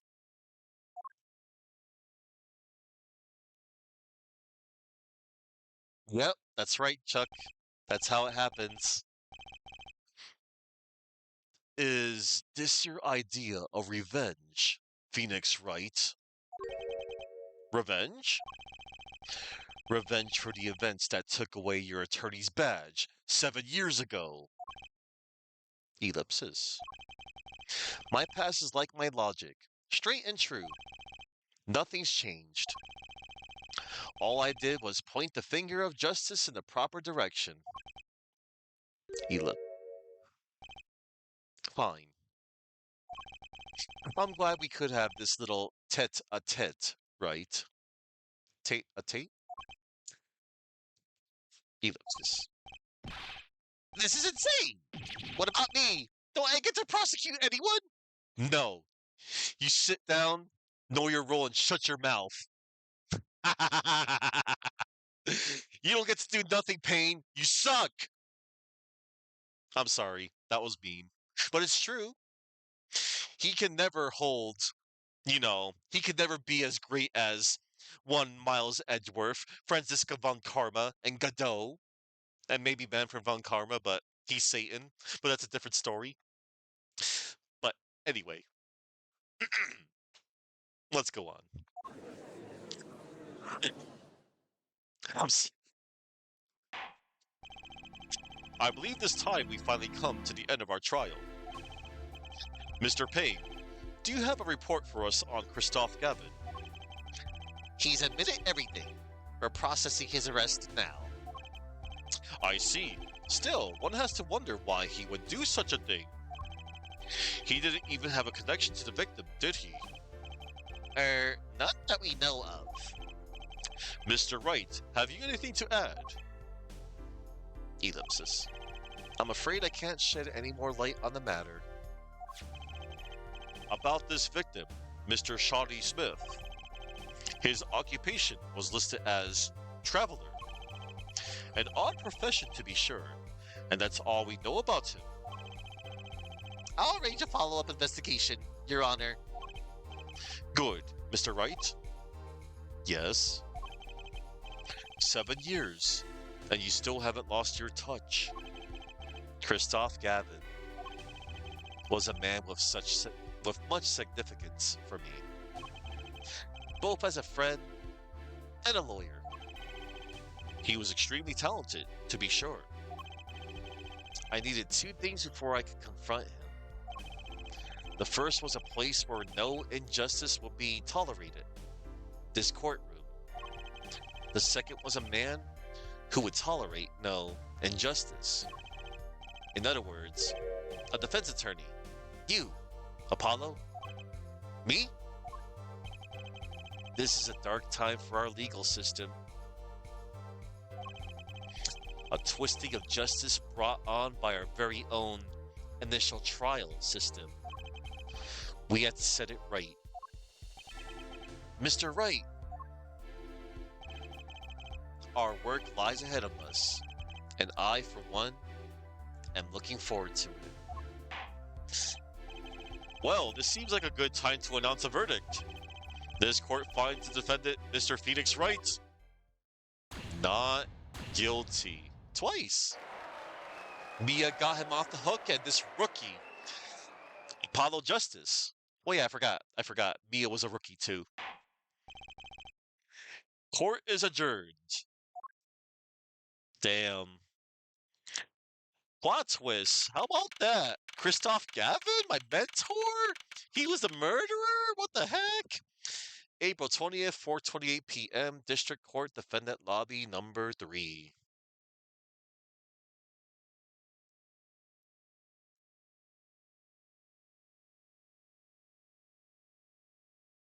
One moment. Let me do a quick save right here, just in case.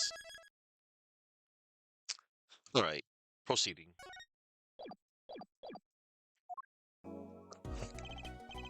Thanks, Apollo. You came through, just like I thought you would. Yep. I'm really sure I didn't do a thing in there. It was you who cornered Mr. Gav, the killer. I could have done it by myself. You sensed it too today, didn't you? Your ability to perceive. Ability? Yes, a sensitivity I lack. You'll come to understand it soon enough. Translation: you're going to be using that mechanic in the next 3 cases. Wait, I wonder if he means... I have one question for the witness then. You say you saw the moment the defendant hit the victim. Is this true? Of course it's true. What's this weird vibe I'm getting? What was that, Mr. Wright? You'll have to find the answer to that question yourself. The answer? Right. Today was full of questions without answers, most of them about Mr. Gavin. What possible reason could we have had to commit murder? What possible reason could he have had to commit murder? Perhaps you'll learn that in the days to come. Probably. Huh? Wait, you don't know, do you? This locket is the key. Huh? Oh, that reminds me. I met the girl whose picture is in your locket. Oh. Your daughter, right? That's right. She's my daughter. You know, you were right about this locket. Eh? I took this off his neck the night he died. But it looks like our dear Russian scam artist saw me. So the truth is, this locket really did belong to him. Wait, but that's perjury! You testified! You said that locket was yours! I said no such thing, actually. Huh? I merely said that it was a locket with my daughter's picture inside. A subtle distinction, but a distinction nonetheless. And it's the truth. Wait, but then why? Why was the victim wearing a locket with a picture of your daughter inside it? Sometimes the straightest path to the truth isn't the best one. Give it time. You're still just getting started with your career. Speaking of which, I may be out of a job. I work for Gavin Law Offices after all. I still can't believe I just saw Mr. Gavin get led away in handcuffs. Apollo. Yes? How about coming to work for me? Eh? You mean at the Wright & Co. Law Offices? I mean, there's not a single attorney in my generation that doesn't know it. I can't imagine that to be true, but... Wait, but didn't you... You're not a... Oh, I turned in my badge, yes. I'm not an attorney anymore.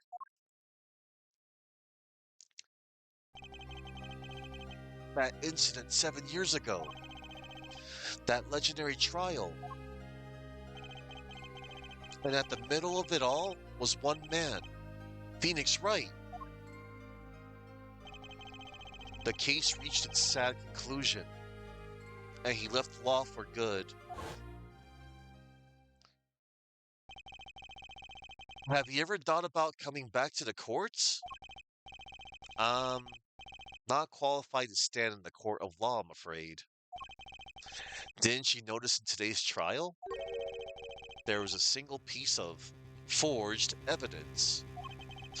Forged evidence? What are you talking about? I'm talking about evidence that shouldn't have existed. A naughty magician's trick. One piece of evidence struck me as odd, is true. It just seemed, well, too perfect. I'll bet this was the forged evidence. And that would be, well, this right here, the bloody ace.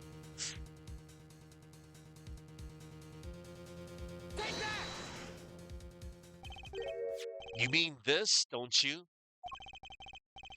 I got this from your daughter, Mr. Wright. Yes.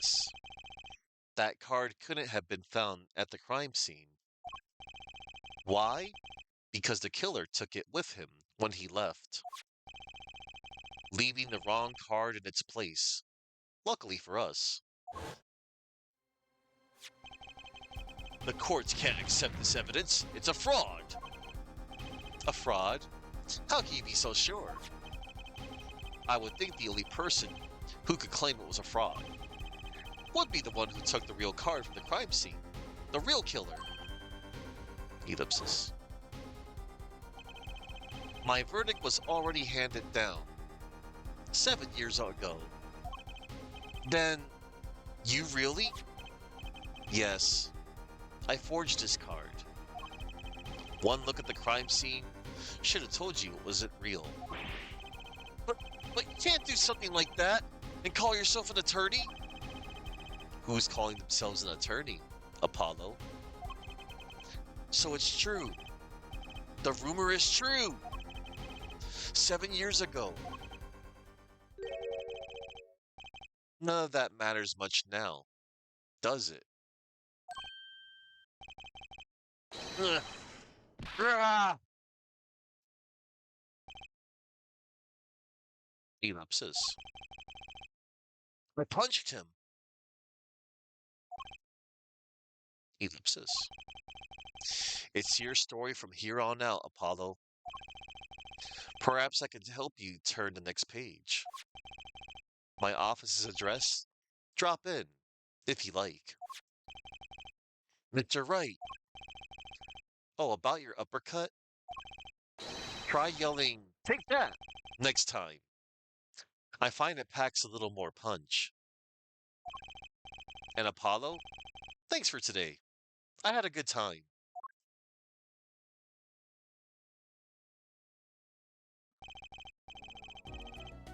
And with that, Mr. Wright walked out the door. And that's how my first trial ended. A lot of mysteries went unsolved. And at the time, I had no idea they were all related.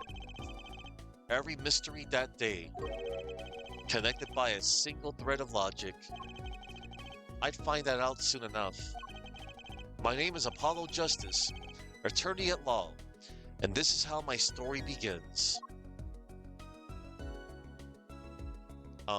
Yay? Hooray for using forged evidence to win the case. Uh, uh, uh, yeah. Cool, huh, everybody? What a first case, yeah? Honestly, I did like the first case. It's okay, I think. I'm sure other inquiring minds out there, you know.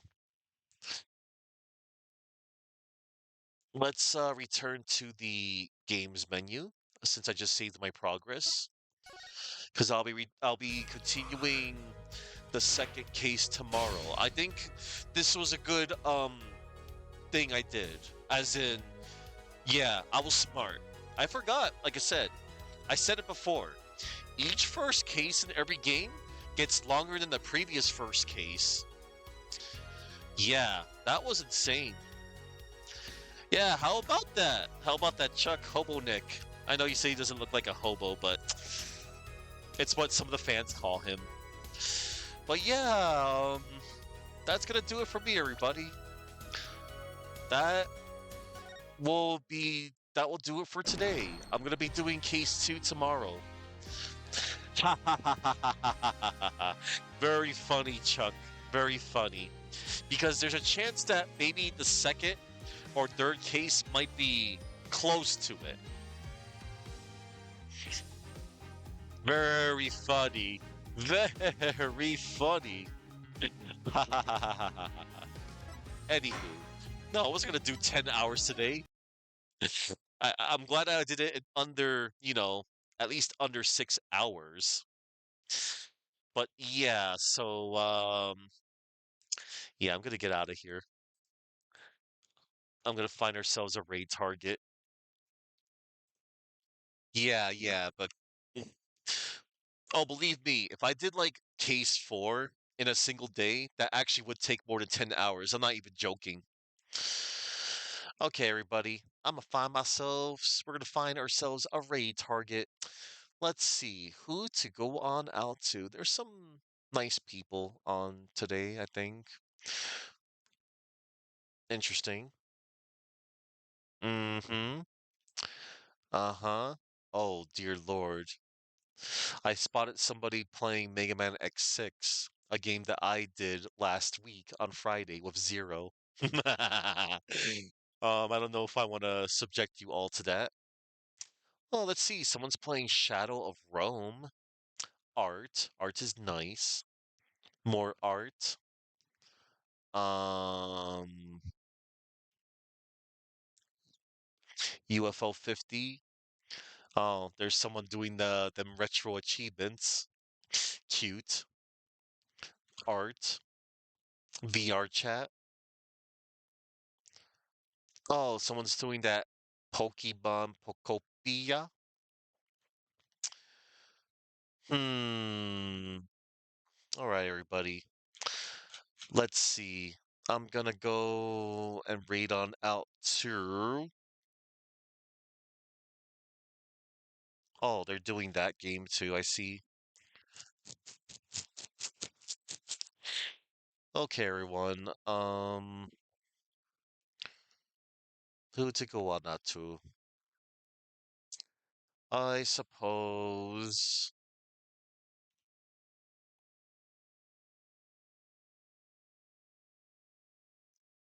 You know what? Yeah.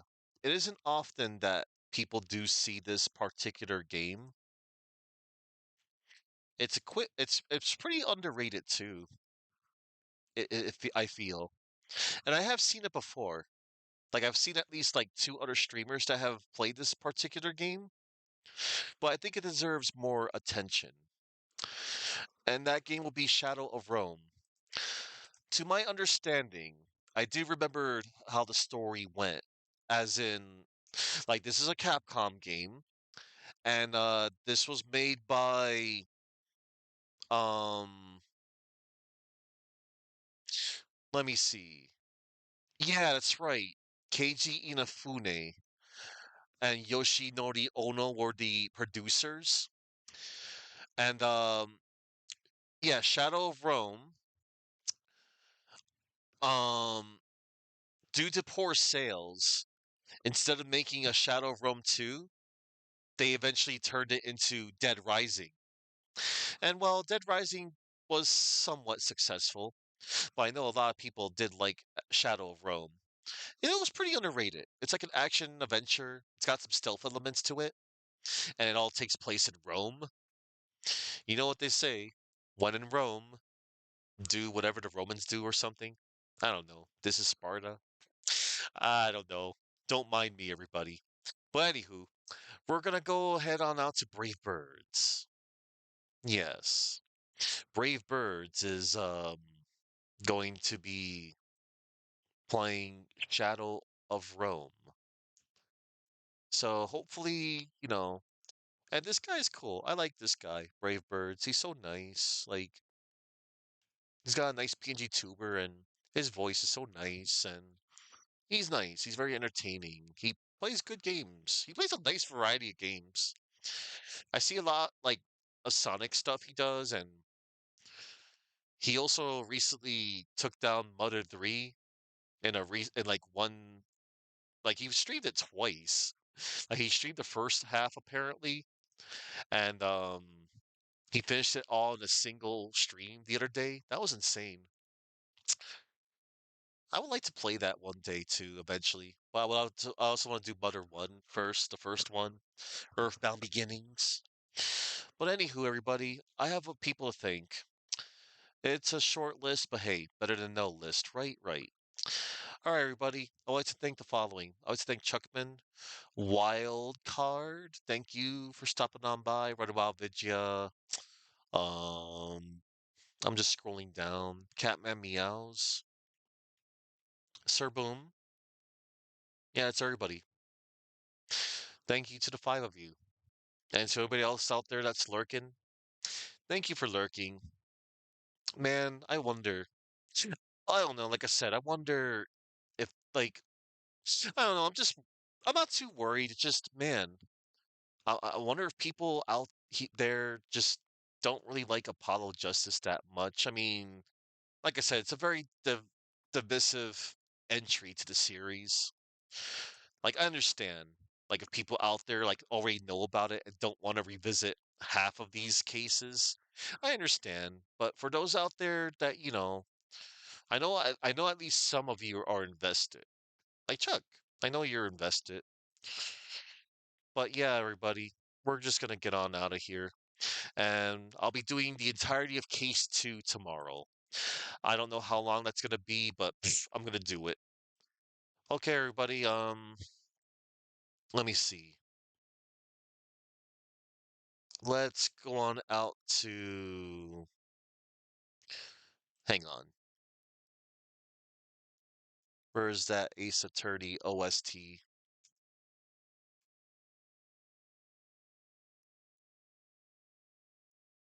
Ah, here we go. We're just gonna go on out to Cornered. Yeah, I like Cornered. All right, everybody. Raiding on out to Brave Birds. And yeah, I'll see you tomorrow. More Ace Attorney. Most likely, Chuck. Most likely. But anywho, here we go. Thank you all for watching, and remember to go in peace. And I'll see you in court tomorrow. Yeah, but hey, at least you'll skim through my VOD,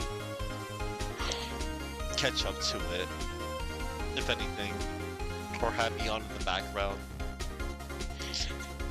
But it's all good. Yeah, Apollo Justice, everybody. He's the star of the game. I just hope you'll see. You're gonna see what I mean. Case 2 will be alright, I think. I think Case 2 is a little underrated, but we'll see. There's a few things I don't like about it, but you'll see. Oh man.